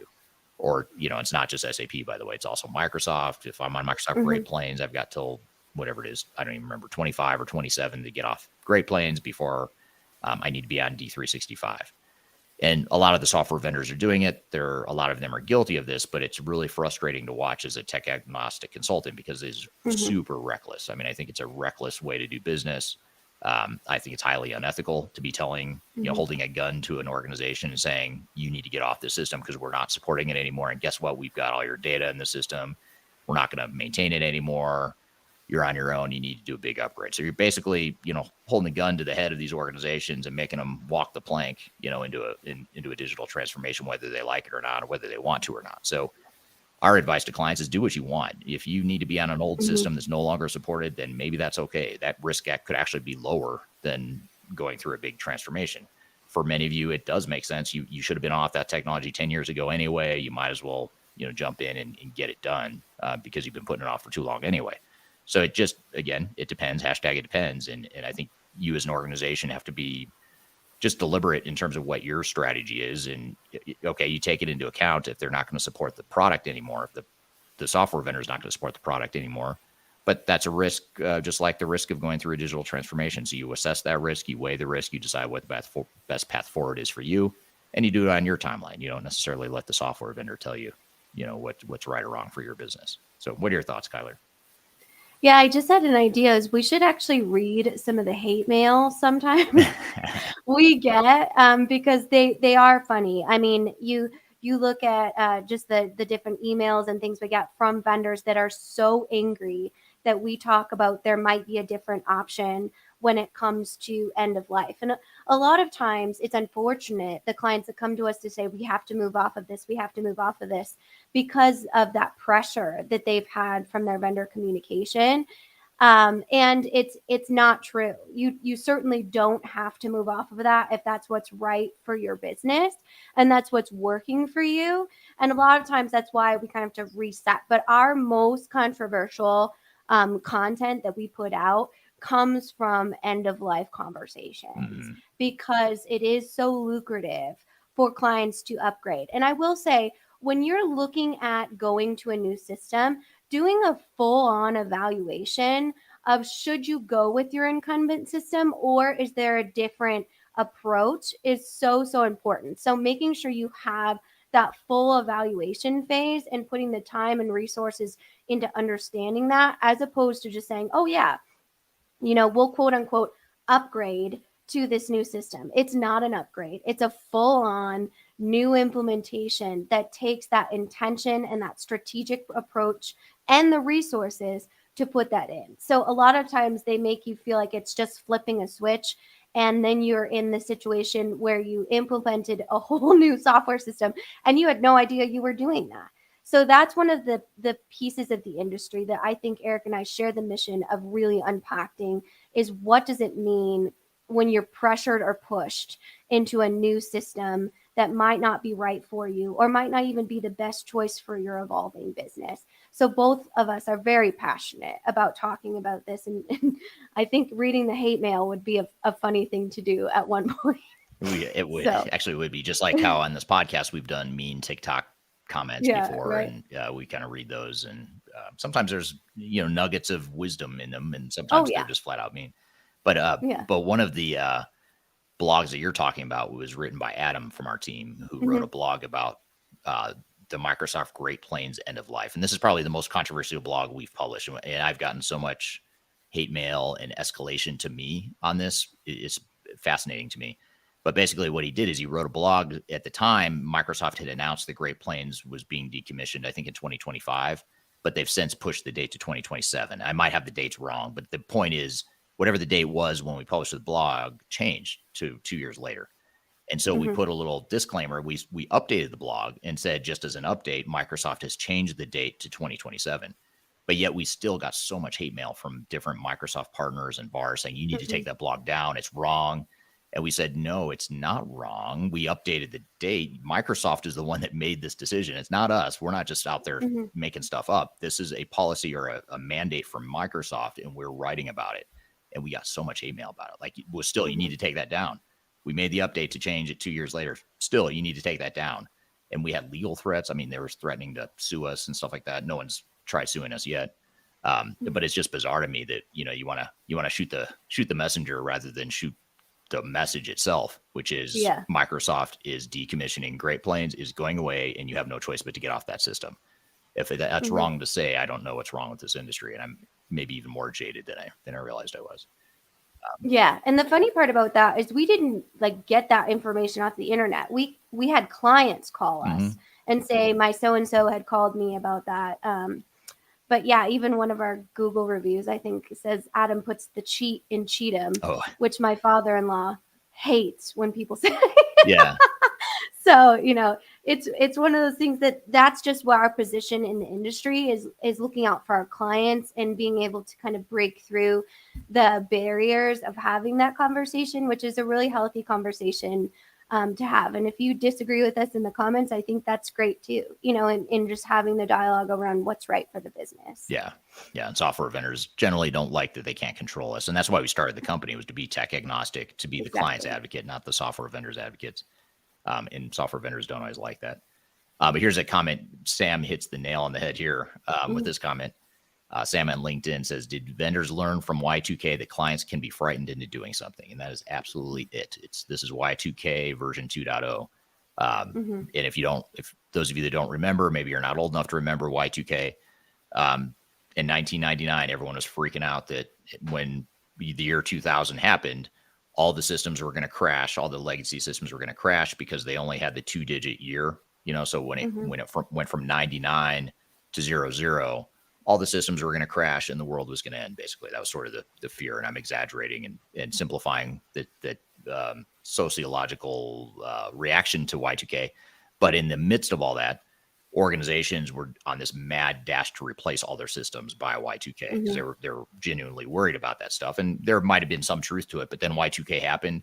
And what's interesting is I can't cite or remember a single blip at all. And you'd think like someone somewhere must have failed. Their system must have just completely crashed because they didn't upgrade in time or whatever. But guess what? Nothing happened.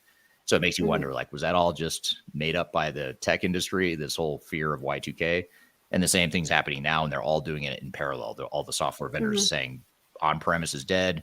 We're killing it. You've got X number of years to get off that. You need to move to our cloud solution now. And, software vendors, again, back to self-interest. Software vendors make more money on cloud and SaaS solutions than they do on-prem. It's more scalable for them. Investors love it. They get better multiples on their valuations if they have SaaS and cloud recurring revenue. So again, it could be the cloud is right for you, SaaS is right for you, an upgrade is right for you, but you also have to just take what the vendors are saying with a grain of salt because there is self-interest on their side too. So that's a great point that Sam has there about Y2K. Let's hit one more before we wrap up, and it's going to be hard to pick one here, but I know there's a lot we didn't get to. We might have to do a part 2 of this because there's so many we didn't get to. I'm going to cover this one just as more of a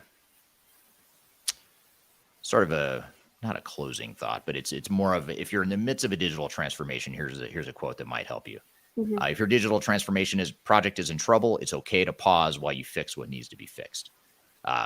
Too often organizations get into trouble, project goes off the rails, project gets sideways for whatever reason, and they just keep going. They keep at the current run rate. They don't change their strategy. They don't pivot. Software vendor or system integrator reassures them everything's fine. We'll get it back on track. Don't worry about it. But at the end of the day, you're the one that has to live with whatever the consequences are. And so we've had one client in particular, one of our bigger clients, who I thought did a really good job of doing this. We've had a couple that have totally paused their projects. Actually, just recently, we've had a couple clients who have completely paused their SAP S/4HANA implementations because they just aren't going well. The software is not mature. They didn't realize the gaps and deficiencies in the software until they got into it. And so they paused it to figure out what the path forward is. But we've had another client who didn't cancel or pause the project necessarily, but they totally throttled back with their system integrator. They actually, back to the first point, the first quote we were talking about having control of your consultants. They had control of their consultants. They said, okay, we're going to slow down this run rate. We're going to slow down we're going to deliberately extend our duration because the change was happening too fast and they weren't adapting well to it. So they throttled back and scaled back like in half their consultants and their system integrator. System integrator did not like that at all. And they thought, it was the worst decision ever, but it was absolutely the right decision for the business. So I think, it's just important. It's maybe a broader point here is it's your project and keep control of the project. Like you're responsible for managing the project, not your system integrator, not the software vendor, that sort of thing. So what are your thoughts, Kyler? Yeah, and I think when we talk about the most expensive part of a digital transformation, which is often the actual fixing of a failed implementation, because we shared a new stat a few weeks back here on Ground Control that 84% of digital transformations fail, which is humongous. So when you think about fixing a failure and undoing things that have already been done, that's extremely expensive. Not to mention, we just talked about fear, right? We talked about, and some great comments here about the power of fear.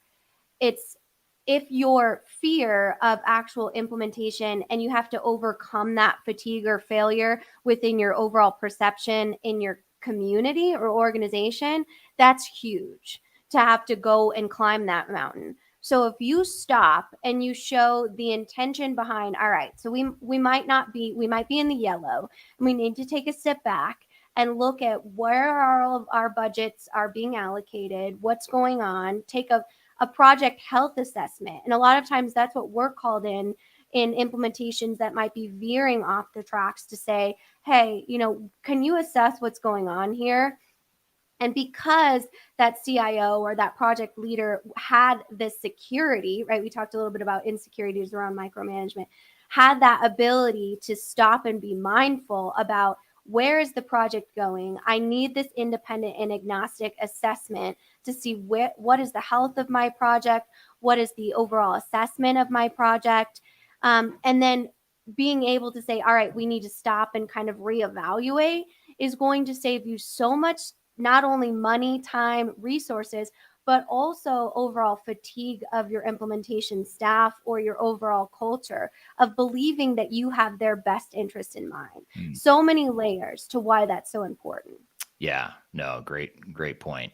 Yeah, that's absolutely true. I think it's just having that control and not viewing it as a negative thing. If you are met with some resistance from your outside software vendor or technical implementer or VAR, you just acknowledge or prepare yourself. You are going to get a negative response to that. And that has nothing to do with whether or not it's the right decision for your organization. So again, it's sort of like just having the confidence. I think that's what a lot of organizations are missing is confidence. And in fact, I have a video that I shot batch that'll probably come out in about 3 or 4 weeks. It's called My Tony Robbins Moment. And so it's my attempt to be Tony Robbins to organizations and say, here's what you need to do to get your head straight and to be motivated and to just be confident, because so many organizations lack confidence. They just, again, it's a learned helplessness. They don't know what they don't know. They defer way too much to the outside third parties and they lose complete control of the project as a result. So it's my attempt to motivate people to take control and be in charge. And so that's something to look forward to as well. Okay, great discussion around thought-provoking quotes related to digital transformation. Thank you, Kyler, and to the audience for the great questions and feedback there. That's something we can definitely do a part 2 of in the future, so stay tuned for that. I'm sure at some point we will have a follow-up session honed in on that topic, but with different quotes. So we're going to shift gears a bit, and after a quick break, we're going to have Mitch Ottoson and Adam Cheatham on the show. They're going to be talking about secrets to effective project management within digital transformation. So stick around. You're listening to Transformation Ground Control. We'll be right back. Just tell me what you've got to say to me. I've been waiting for so long to hear. If you are aiming for transformation success, turn to Third Stage Consulting Group. Third Stage's independent and technology agnostic consulting team helps clients define their digital strategies, define their roadmaps, and manage their transformations. With offices in the US, Europe, and Australia, our team helps the world's most forward-thinking organizations through their transformation pitfalls and risks. If you are embarking on a digital transformation or business change initiative, contact Third Stage Consulting to see how we can help you reach the third stage of transformation success. Learn more about us and download independent reports, videos, and other best practices at thirdstageconsulting.com.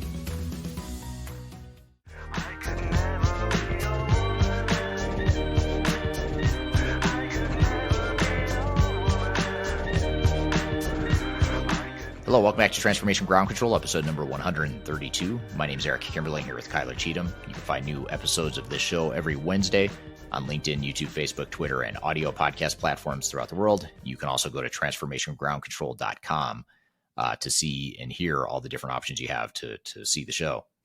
So I want to shift gears a bit here and talk about secrets to effective digital transformation project management. And we want to play you a clip from Mitch and Adam from our team here at Third Stage Consulting. This is a session that they did at one of our online versions of our Digital Stratosphere conference that we did during the heights of the pandemic. And by the way, we are reintroducing the in-person version of Digital Stratosphere, which is this tech agnostic conference that we host once a year. We're going to host that in Denver in October of 2023. So the first week of October, you can learn more about the event and get some of the early bird discounts by going to stratosphere2023.com. And the early bird discount is very steep, by the way. So if you register before August 15th, it's actually a big break than compared to if you wait till after August 15th. So be sure to register before August 15th. You can join Kyler and I and others from Third Stage and also outside of Third Stage. It's a tech agnostic event. We talk about all kinds of best practices and lessons learned and tips for digital transformation in those sessions. And this clip we're about to play you is from one of those past sessions, the online version of this conference. So that all being said, let's roll the clip here with Mitch and Adam talking about secrets to effective digital transformation project management. We've been working on these types of transformations for quite some time. So really appreciate that you guys are here with us today to learn. This session, we're going to kind of do a Q&A back and forth on planning, managing, and leading your implementation. But we're also aware that there is quite a diverse audience. So as you guys have questions, these sessions are the best when you guys ask questions and we get a chance to kind of talk with you on those. So feel free to ask along the way. We'll track those. I also want to given that we've got Nigeria and Ghana and have had some other well-rounded and diverse attendees. We do have 4 locations across the globe now. Here in the U.S., of course, our headquarters out of Denver, Colorado, but our European headquarters is in London, and we've got coverage for the whole continent of Europe, as well as an office in Brisbane, Australia, for APAC. And we've recently added our Third Stage Africa out of Cape Town. So we've got a great cross-functional and cross-regional coverage for whatever it is your needs might be. And we bring a lot of experience to the table from those places. Yeah, that sounds great. Thank you, Adam. So I'm Mitch Ottoson, Manager of Strategy Consulting here at Third Stage. I'm really excited about all the growth that we've had at Third Stage, all the international offices that we have. I need to check every one of off on my list and go visit each one of them because I have not been to all those places yet. So that would be a ton of fun to go meet my coworkers. But really appreciate you all taking the time to sit down and talk with us. Like Adam said, it's best when this is interactive. Love to answer questions. Love to help people as they're considering a transformation or as they're in the middle of one, kind of navigate what it's like, because there's a lot of challenges that come up and lots of wealth of experience that we can share with you guys. So thank you again for joining us. All right. So with a quick intro on this before we jump into some of the questions that Kyler already has ballparked for us, I want to talk a little bit first about planning, managing, and leading an implementation, because all 3 of these things are different, and they're all things that we need to consider differently. So we'll talk a little bit about that, and then we'll jump into questions for some of those questions, and then we'll kind of bounce back and forth if that works for everybody. One of the things that I think is important on the difference between planning and managing and leading an implementation is that you have to get all 3 of these things right, and they are different. Planning is creating what it is we are going to do, right? What do we intend to do? And then just as much, how do we structure our intentions in a fashion which is adaptable, right? It's not but a matter of days or weeks before your implementation plan has some changes to it. And that's okay. We just want to plan for them and be ready for them and not be so rigid that we can't accommodate changes that should happen. Managing is a part of accommodating and bringing in those changes that should happen, while at the same time making sure that the changes that can't happen don't, and foreseeing things like risk and battling issues throughout your implementation. This is getting the right people in the right places at the right time, and just logistically having that structure set and the governance around it. We consider leading an implementation as something much different than just managing.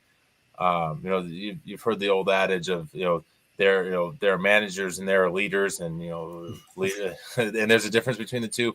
That still applies to your implementation. And for us, leading a project means not just coming from the executive sponsor level, but a multitude of levels. You have change agents that are associated with your projects. They're leaders. They're leading the conversation on how well this is going. You have your core team who are leaders in the determination of which processes your future will look like and those types of things. So as we step through these things and have questions, that's kind of those are the lenses that we'll approach these responses to. But as we jump in, I'll first give Mitch an opportunity to opine on any of those planning, managing, and leading thoughts before we take some of the questions from the audience that Kyler has. Yeah, that'd be great. I would say that one of the most important phases of all of this is the planning aspect of it. And you can see in the managing and leading of a project, if there hasn't been thoughtful consideration put into the planning phase, it's going to make your job way more difficult in the managing and leading of the project down the road. So tons of emphasis we put on the planning for the project. You can't plan for everything. Something's going to come up, but at least stepping through, if this happens, then this is how we could respond. Thinking those things through is one of the most critical things that you can do as you're preparing for a transformation. Very good. Well, let's jump in, if you don't mind, guys, for Thomas's question that I was saving here. So just a consideration, we were just talking about how to select the best technology for your organization. So a lot of these are about implementation processes and that type of thing. So I saved some for you because I felt as though it fit right nicely into that managing tier. So this is a question from Thomas Wright. Within the SAP world of ERPs, there are a lot of different methods of implementation. In my experience, I have used RDS, Rapid Development Solutions, a few times with good business involvement. My question is whether or not this is something you recommend to customers or not. That's a good question. I would say I'm a big fan of having your technology meet you and your team where you are at or where you plan to be at when your transformation is done. So having business involvement up front is one of the best approaches that you can have. One of the worst things that can happen is that your implementation team goes into a room behind the curtain and they start working on things, and all of a sudden they come back and say, "Look, we're done. Here's your new product." So getting that feedback loop in that deployment methodology is really important. And I do like the rapid approach because you do get quick feedback. And so you can course correct quickly if you find that, hey, something just didn't meet the mark on what we were looking for. And putting that in front of people is the way to make sure that everyone can adopt the system and is comfortable with the functionality. Yeah, and I'd also add to that those types of rapid deployment strategies and accelerators, if you will. In some cases, those are really effective. I really like them in the ways that they work. One of the companies that we know very well has a metals accelerator program in their software, and that works really well for metal manufacturers because it speaks their language. It sets up all of the units of measure, or they're already canned, all of those types of things. So you get a leg up on it. What I would say that this is kind of a buyer beware type of scenario, though, in that some of those rapid deployment things are sold as accelerators that are really just there to charge an upfront flat fee. So as you're evaluating different types of methodology from different system integrators and different programmers, consider that rapid deployment method, accelerator or whatever it is they're calling it, needs to be purposefully fit to you. It can't just be it's the program setup. It's when we install the software, so we're going to charge you another $60,000 up front to do that. Well, the answer is no, that's not how this works. You don't get an extra $60,000 just for showing up to work. You want to be aware that some of those are buyer's tactics that are made to inflate the price of things. Others really are strong methodologies that are intended to fit either with the software itself or your industry, and you want to make sure that you're vetting them appropriately. We're here playing you a clip of Mitch and Adam from Third Stage talking about secrets to effective digital transformation project management. We've got a lot more to cover. We're going to take a quick break. You're listening to Transformation Ground Control. We'll be right back. When things are big that should be small, who can tell what magic spells will be doing? Are you looking to stay ahead of the curve in the ever-changing landscape of digital transformation? Then you need our newly released 2023 Digital Transformation Report. This comprehensive report covers the latest trends, technologies, and strategies to ensure your digital transformation is optimized for success. The 2023 Digital Transformation Report is packed full of proven methodologies and insights from experts in the independent digital transformation field. You'll also receive practical insights on how to implement digital transformation strategies within your unique organization. This free report is available for download on our website at thirdstage-consulting.com under our Thought Leadership section.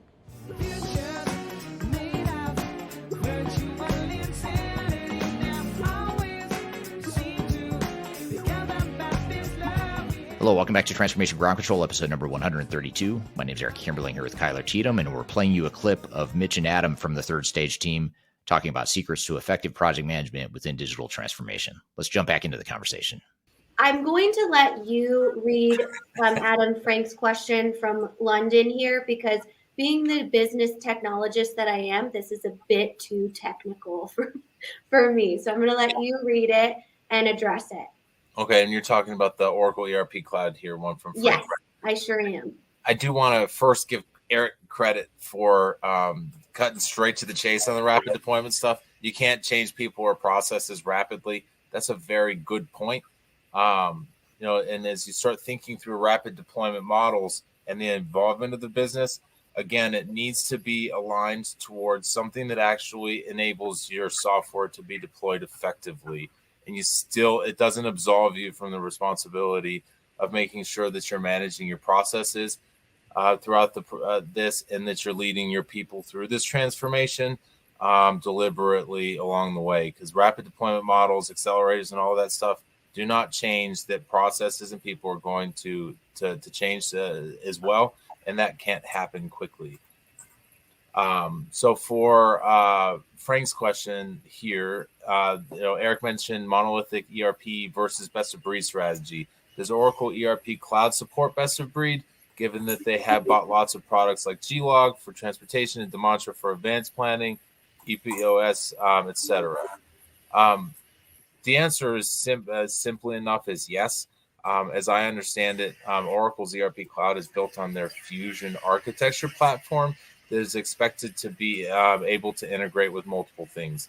It's not uncommon that even not just specific to Oracle, that some of those more advanced modules like the Demantra demand planning module in Oracle are designed to be, of course, implemented with their core ERP, but are also frequently available as individual programs to be purchased for just that purpose and to integrate with other software systems, whether or not they are a legacy system or a more modern ERP. So when you start thinking about best of breed versus the monolithic deployment, think about it more from a perspective of your particular business needs and how you fit into how a software may resolve those needs for you, as opposed to how do I buy as much Oracle as I can. Did you have any thoughts on that, Mitch? Yeah, I would absolutely agree with that. I think that looking at your technology landscape and your environment and making decisions based on what is going to be the best technology to solve for my business needs is better than just going and buying everything that's in within an entire stack. There is some advantage to doing that, but it's really having that thoughtful consideration of what's the ripple effect of going and making a decision, and how does that change my other decisions down the road. All great answers, definitely. And I'm just going to pop up back here since this is just such an interactive session. I just want to make sure that we're getting all of the questions.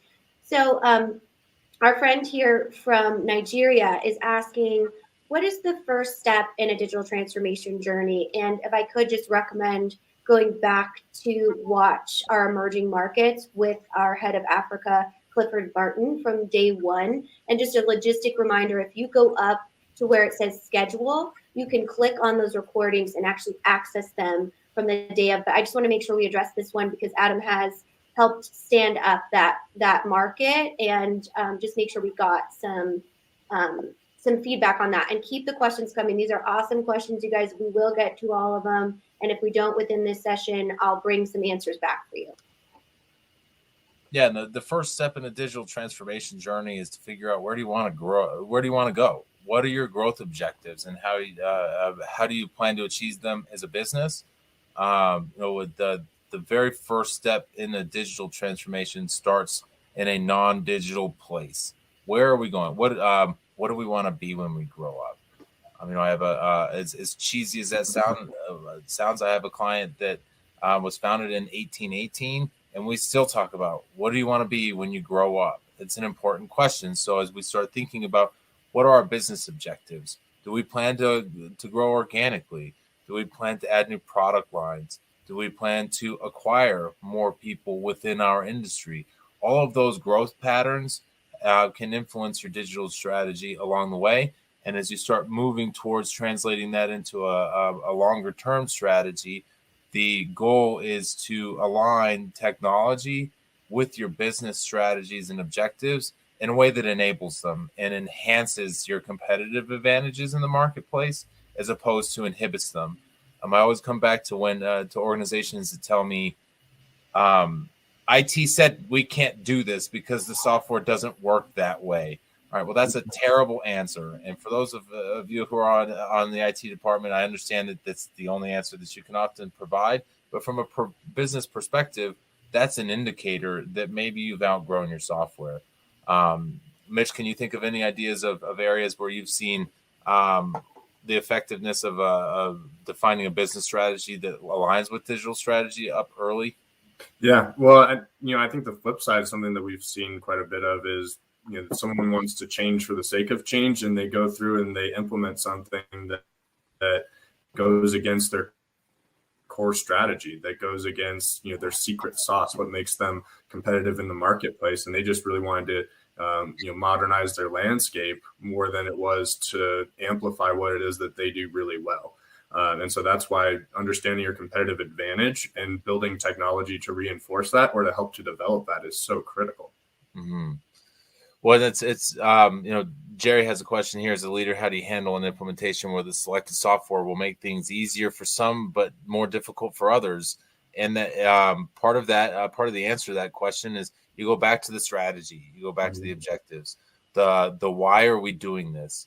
When you start thinking about a case for change, and the understanding that this will be harder for others and easier for some and harder for others, that's a part of the process. And while it's unfortunate that it is true that it will get more difficult for others, it's not actually as common that it gets more difficult for some. It usually gets easier for everybody after go live. The challenge there is, as a leader, you come back to that business case and those business objectives and strategy, and you start thinking about how does that align with technology. And then you start explaining, you have a case for explaining to people, this is the bigger picture. And you start to be able to chip away at that conversation of perceived wins and losses. Because that's really what you're talking about when people are afraid of going live. It's the perception of loss. What is my role in this organization now that it gets harder? You're going to make this harder for me, and I'm going to have to do all the other things that I'm doing today plus this stuff. That's a difficult conversation to confront, but it needs to be talked about. In that, yes, there is more stuff that you can and will be doing in the future, but a lot of the stuff you're doing today is that's redundant, manual, and ineffective and inefficient is going to go away. So there are also wins and losses on both sides of the table. Yeah. And kind of building off of that, I would say that it's not what happens if this situation comes up, it's when it comes up, because this is a conversation we have with every client, with some different person for every transformation. This comes up. So definitely this is an area where planning and being prepared for how you handle this is really helpful. I had this conversation yesterday. Someone had basically unlimited purchasing access through their current system. They could write a $5 million check today, no problem. No one has a second set of eyes on it. No one has to approve it. It just happens. And they did that to try and speed things up. And there was a problem with, hey, you're putting red tape in front of me and my processes. I don't like this. And so it was acknowledging that, yes, we are putting the red tape there. We're putting process and procedure there, and it's, for you, and it's also for, as your team grows, you can't do all the purchasing yourself. So you need to be able to trust the people on your team to be able to do things within the parameters that you and your leadership agree are the right thing to do for the business. And so it's, hearing people out, hearing their concerns, their frustrations, and then also helping to guide them to water with saying, hey, here's why we're doing this. Here's the risk in not doing this as we grow, and focusing on that future state and how this is the best thing for the organization, even though there's some short-term pain that comes along with it. Yep, definitely agree with that, especially as you start thinking about, well, the purpose here isn't to ruin your life. It's to prevent risk to the business. And no, we don't want you cutting $5 million checks unless somebody else has a second set of eyes on it. Those are all good, good boundaries to have, and systems can help enforce those things. Question here from Prem Campbell. About the top causes for IT failures and the fact that they haven't changed in 40 plus years. That's true. Those changes are always going to be there. And I like here, Prem, that you asked the question, do we need a little bit more focus on mindset, psychological and behavioral issues? I think there's a lot to it to that. There's executives in particular are put in positions to make big decisions with very little information, and that's generally an oversimplification of the executive role, but that is one of their responsibilities, is to get the right amount of information and make a decision, and have the right amount of engagement and make a decision. And in some ways, some people's strengths don't go towards technology. They go more towards business process or the people side of things, and helping understand that, lean into that from an education perspective, and pulling them in a way that creates a partnership where you were building a relationship with those executives and sharing with them the things that they should be aware of. Educationally is important. But I do think it will always come down to the idea that business is about taking risks, and executives are adept at doing that and knowing which risks to take. And they don't just do that with their business. They do that with their levels of involvement in this, that, and the other, because we all only have so much time. And when you think about an executive who may delegate responsibilities downwards, a lot of times that sponsorship gets delegated downwards as well, and their level of involvement comes up a level.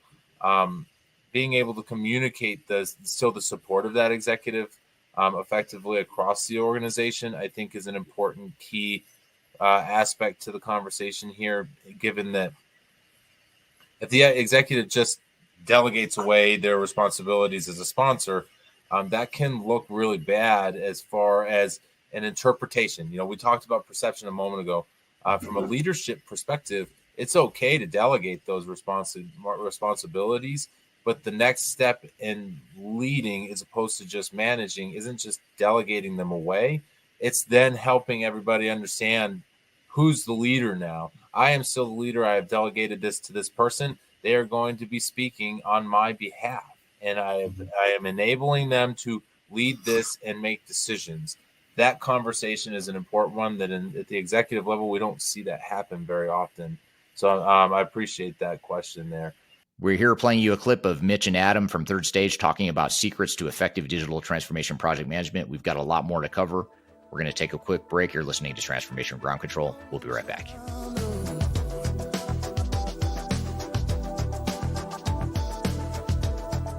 Interested in working for a company that truly values your unique skills and experience? Here at Third Stage, we don't hire based on resumes alone.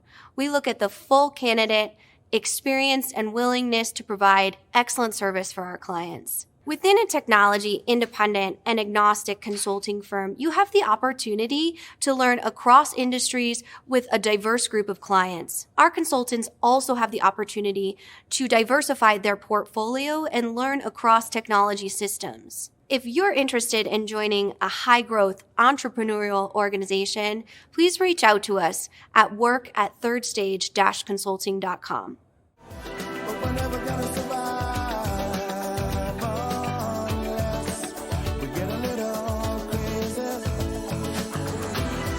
Hello, welcome back to Transformation Ground Control, episode number 132. My name is Eric Kimberling here with Kyler Cheatham, and we're playing you a clip of Mitch and Adam from the Third Stage team talking about secrets to effective project management within digital transformation. Let's jump back into the conversation. When we go through these projects, there is a fine line between delegation and disengagement.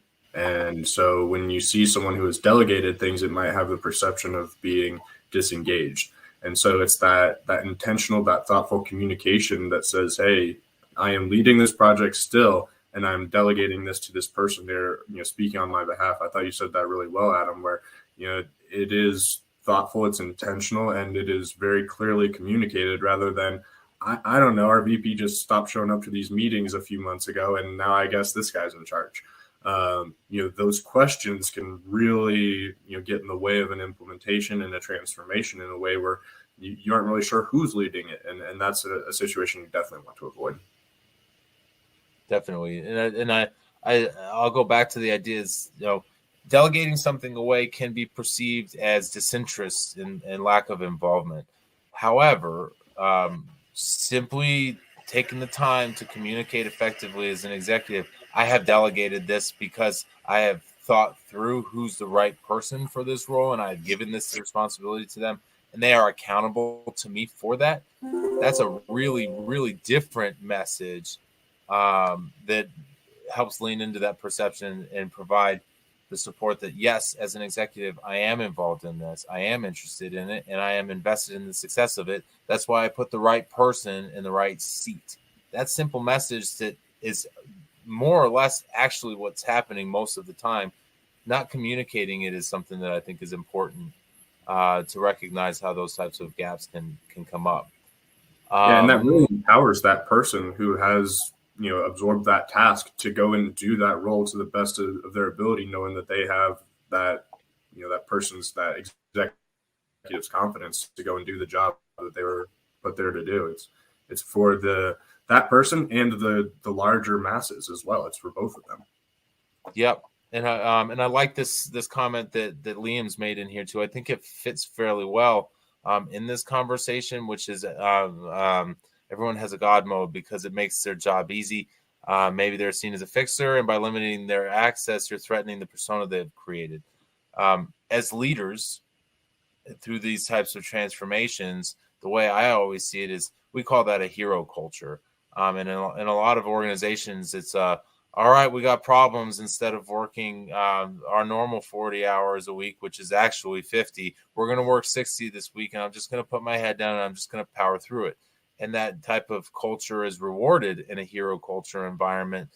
And that nature of the hero becomes a very visible position. So what we want to do to shift that is to create a leadership mentality, which is we value our heroes so much that we don't want to ruin them.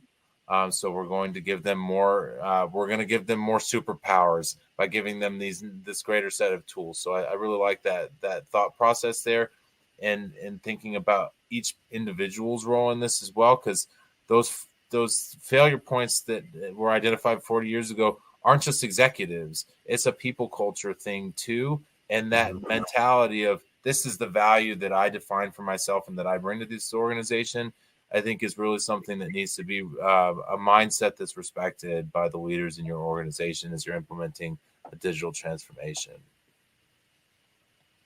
Yeah, keeping those people around and engaged is so important because they're key to your business before your transformation, and they're going to be very key for your business after, because they learned everything about what goes into this brand new system, and so they're very valuable pieces to your organization. Yeah, agreed.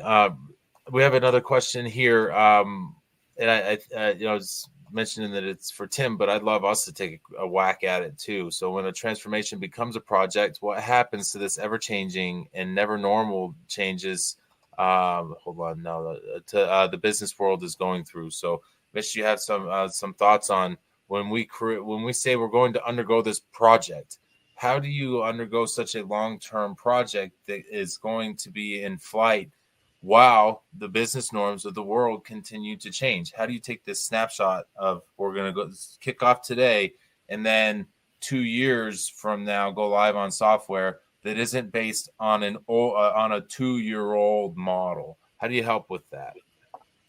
Yeah, I'm a big fan of putting together roadmaps and putting together, here's the best of what we know today. And this is informed by our vision of the future. It's informed by our target operating model. It's informed by who we want to be when we grow up.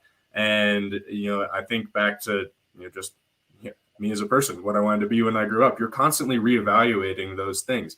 ERP consultant was not on the list when I was 8 or 9 years old. And so as you learn more and you refine, you change what that roadmap looks like, and you continue to alter course, but you keep that roadmap around, and it continues to form based on the best information that you have available at the time you're making these decisions. So it's impossible to hit a moving target like this, but you do have an idea of what your landscape looks like and what it's going to look like. And if you don't, go through that exercise so that then you are thinking where you will be in the next 3, 5, 10 years. And it's okay to be wrong. Just continue to refine as you learn more. Yep, agreed. And as you think about that process, I'd like to take on Liam's question here. Are we locking in waste at the very beginning as well? I would say that there are lots of ERP implementations that lock in waste every opportunity they have. What you want to do from a planning perspective, this is where the planning component comes in, is understand that you're creating a plan that is going to change. Your project plan is going to be iterative and it's going to grow. So as you start to plan before you kick off your project, think about those areas of waste that you're trying to reduce intentionally so that you don't lock them into your upfront cost. And then manage once you have that plan in place for managing waste up front, go through that the project management program, thinking of ways to continue to remove waste. It's one of the key things that's always interesting is ERP implementation costs. That estimate never goes down because that money is, from a vendor perspective, that money is already counted. They're already counting on that money, and now they're looking to increase that. But from a perspective of a client side of things, you're hoping that that's the top end and that you come in somewhere underneath. And there are ways of doing that from a planning perspective and a management perspective. On the planning side, you can work in into most contracts incentives to finish early and under budget with an overperformance. Naturally, you don't want to. We want to reward overperformance contractually where we share the gains, right? If you finish a month early and $100,000 under budget, we'll split that $100,000 with you and give you 50 of it just for coming in early and under budget. And those types of conversations can be written into contracts, and you can start thinking about how you eliminate waste by incentivizing the elimination of waste. The other part of it is being deliberate in how you make decisions. There are many, many, many times in an implementation where you had to ask the question, are we going to change the software or are we going to change our business processes? For the most part, you should consider every time you ask yourself, are we going to consider changing the software as waste? And consider changing your business processes as reducing waste.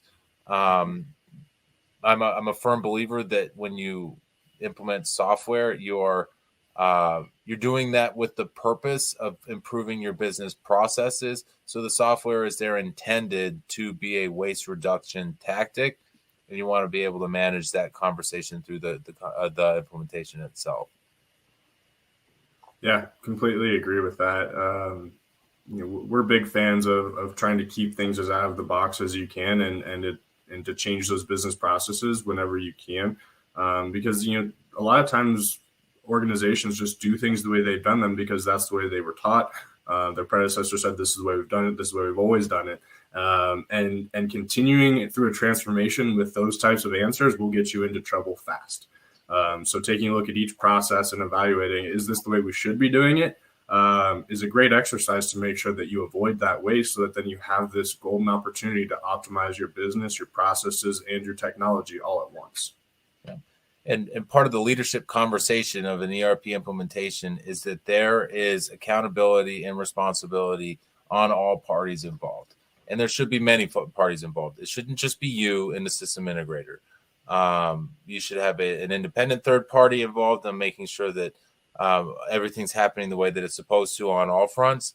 And there are likely to be many other software vendors involved. Nobody ever replaces their entire system with just one system. A lot of software vendors would love to have you believe that, but it is simply not true.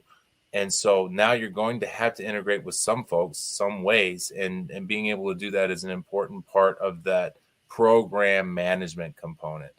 On the whole, that's your responsibility as the client to lead your team through that. And as you think about it, in that way, we're leading us through to the purpose of accomplishing our goals of this digital transformation. Again, it goes back to that question from Jerry. Where does it start? It starts with the business, and you can't not co-opt people into that with a clean leadership objective. Yeah, and really, that's a great lens to look at things through. Is how is my technology best supporting the business? You get some folks in IT who look at it and they say this is the greatest thing that's ever happened to IT, so it must be good for the organization.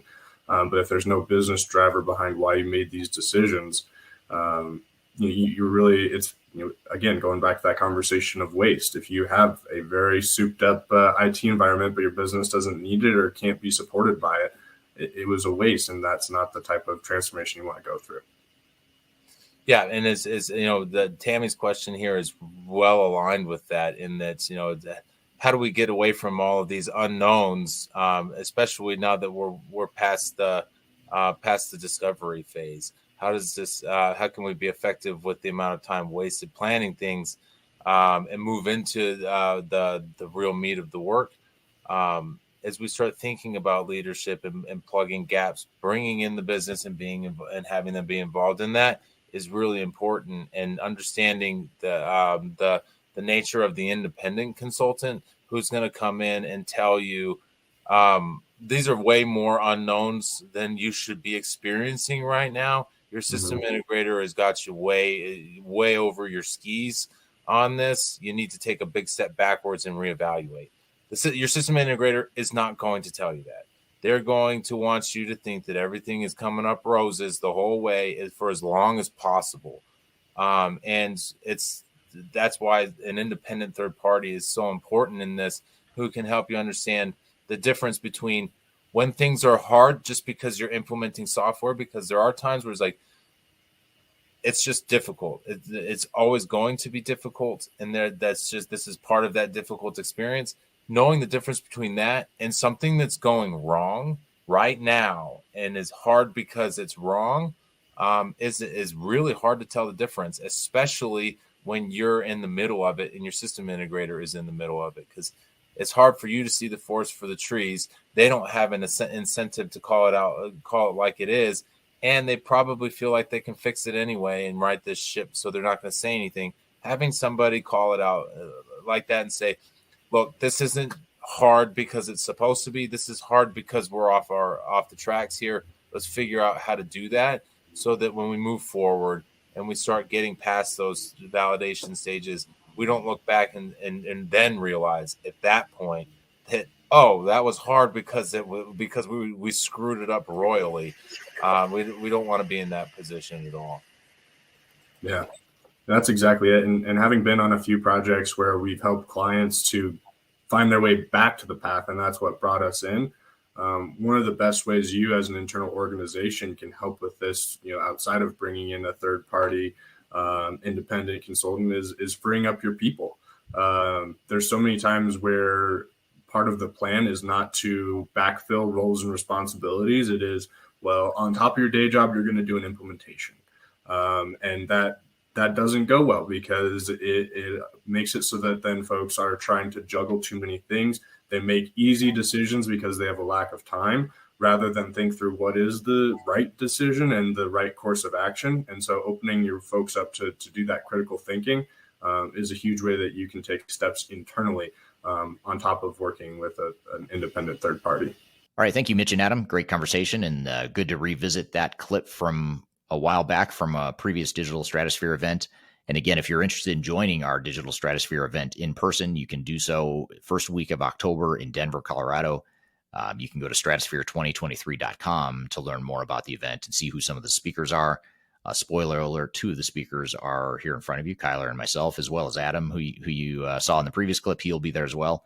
And we'll have a host of other speakers as well. So go to stratosphere2023.com to learn more about it.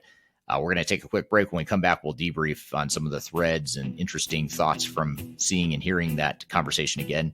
But first, we're going to take a quick break. You're listening to Transformation Ground Control. We'll be right back. Well, I know I'm gonna be the man who wakes up next to you when I go out. Hi, this is Eric Kimberling, your host here on Transformation Ground Control. I want to personally invite you to our upcoming Stratosphere 2023 event. It's a conference that we host every year. It's a tech agnostic conference, features a number of independent technology agnostic speakers, both from Third Stage Consulting as well as from outside our company. We try to bring in the industry's brightest minds and the most objective minds to help you learn the things you need to know to make your transformation successful. We cover everything from digital strategy to software evaluation to change management to program management to process improvement, data and architecture migration, all that kind of stuff we're going to cover here in Digital Stratosphere.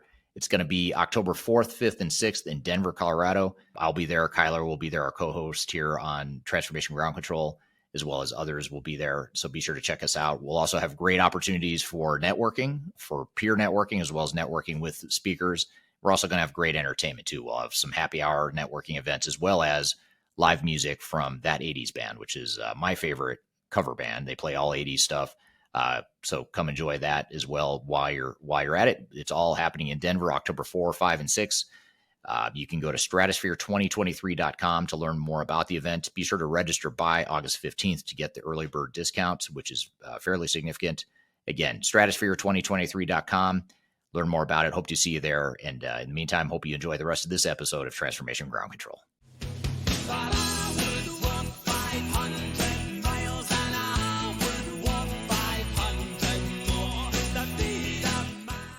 Hello, welcome back to Transformation Ground Control, episode number 132. My name is Eric Kimberling here with Kyler Cheatham. And Kyler, we just had the conversation here with Mitch and Adam, the clip of them talking about project management or effective project management within digital transformations. What were some of your thoughts and takeaways from that conversation? Yeah, well, I always love hearing from Mitch and Adam specifically because they are two of the most tactical delivery resources we have on our team. So whenever they do these conversations, these are proven methodologies that have worked for actual clients. They're not, theories or concepts. They're actually proven insights. So if it were me and I was going through that and I had, a digital transformation project in process, I would listen to that on repeat because there's so much information on there of, what you could actually do to be successful. And I think the biggest piece of that is understanding the importance of that independent and technology agnostic conversation in there, even if you have that internally. Like, of course, we'd always love to help you here at Third Stage, but having that professional skepticism of understanding everybody else's agenda, while also having those internal competencies of the PM side in-house to know the intensity of organizing around that. And then the last point I'll make, and I'm interested to hear your feedback too, Eric, is understanding the resources that it takes internally to go through a digital transformation. When it comes to a project manager that has to be 100% responsible for that at all times. And that's a lot of the time why our PMO or our project management comes in because of the industry expertise. Not only that, the partnerships, established industry partnerships, but also the ability to be a partner to that internal resource is so important. And that's really what Mitch and Adam do. That's their team approach. But that understanding that and having that awareness of what is needed as far as that resourcing is absolutely critical. That's going to take so much time and really just energy into evolving that core team and keeping the project on track, on budget, and on the business agenda, not the vendor agenda. Yeah, absolutely. And it's almost like having an extension of your team, and that's really the role we try to fill. And people like Mitch and Adam and other team members from Third Stage we're not here to be sort of the big, outside consultants that you don't look behind the curtain. We'll just handle it all for you. It's more of a collaboration with our clients to where we are an extension of their team. We bring the expertise and we're on their side. We're on the client side. We're there to represent them and help them manage their project, make it more successful. We're not affiliated intentionally. We're not affiliated with any software technology providers, and we have no economic incentive to be as such. So the only people that pay us are the clients. I mean, clients are the ones that pay us. We don't make money from the software vendors, which means we can just do what the clients want and need versus what the software vendors want us to do, which is how most of the industry works. Most of the industry, you get a consultant and they're somehow affiliated with or in bed with one or more software vendors. So that's really key, is you want to know you've got an objective, unbiased partner to help you through that process, and that's a role we fill. Yeah, and it's always interesting to be on the fly on the wall in those calls when one of our consultants do see like a vendor trying to, like we kind of talked about it early in the episode, strong arm you into a choice, and they just shut that down in the best and most professional way possible, of just understanding that, and that that's truly the value of the insurance policy that we bring to that. And Mitch and Adam do the best of that. And it's always funny because people think that vendors don't like us, and it's actually quite the opposite. They do, in the fact that we, are a partner with them and create an ability to have project synergy, not conflict. That's our biggest goal, is to, go in as a team approach to achieve business goals and maximize the potential of technology within the enterprise. So definitely a great conversation. Highly recommend you follow both Mitch and Adam Thought Leadership on LinkedIn. They have some great information on there, and we have a variety of different content pieces. As Eric mentioned, we do have our in-person Stratosphere in October 2023. You can go to stratosphere2023.com to view the agenda. We have a lot of our senior executive vendor partners joining us, so it's a great opportunity to kind of ask them questions and see Eric kind of moderate how we work with our vendor partners. Definitely excited for that event. Our VIP ticket gives you full access to Eric the entire time, as well as a signing with his new book and some very exciting exclusive happy hour. So definitely recommend that type of experience as well. Cool. Yeah. I'm looking forward to that event too. And hopefully this last clip with Mitch and Adam gave you a flavor of what kind of thought leadership you could expect in that conference. And I'll admit, it's a great clip, but I like seeing conversations like that in person. I personally enjoy it more. I think you get more out of it. The interaction with peers and everything is super valuable. So be sure to check out stratosphere2023.com if you'd like to join Kyler and I, and Adam, and Mitch might be there as well too. We're not sure yet if he'll be there, but several other team members from Third Stage, as well as others outside of Third Stage, will be there as well. So be sure to check that out. So great episode today. Thank you for that, Kyler, and thank you to the audience for all the great questions and interactions here today. You can find new episodes of this show every Wednesday on LinkedIn, Facebook, YouTube, and Twitter, or X as it's called now, I suppose. It just changed its name. I still can't get used to that, but X, Twitter, whatever you want to call it. You can find us there. New episodes streaming there every Wednesday. You can also find us on audio podcast platforms, or you can just go to transformationgroundcontrol.com. You can view all the past episodes and see new episodes as they're released on transformationgroundcontrol.com. So thank you for being here today. I hope you have a great week, and we'll see you next week on Transformation Ground Control.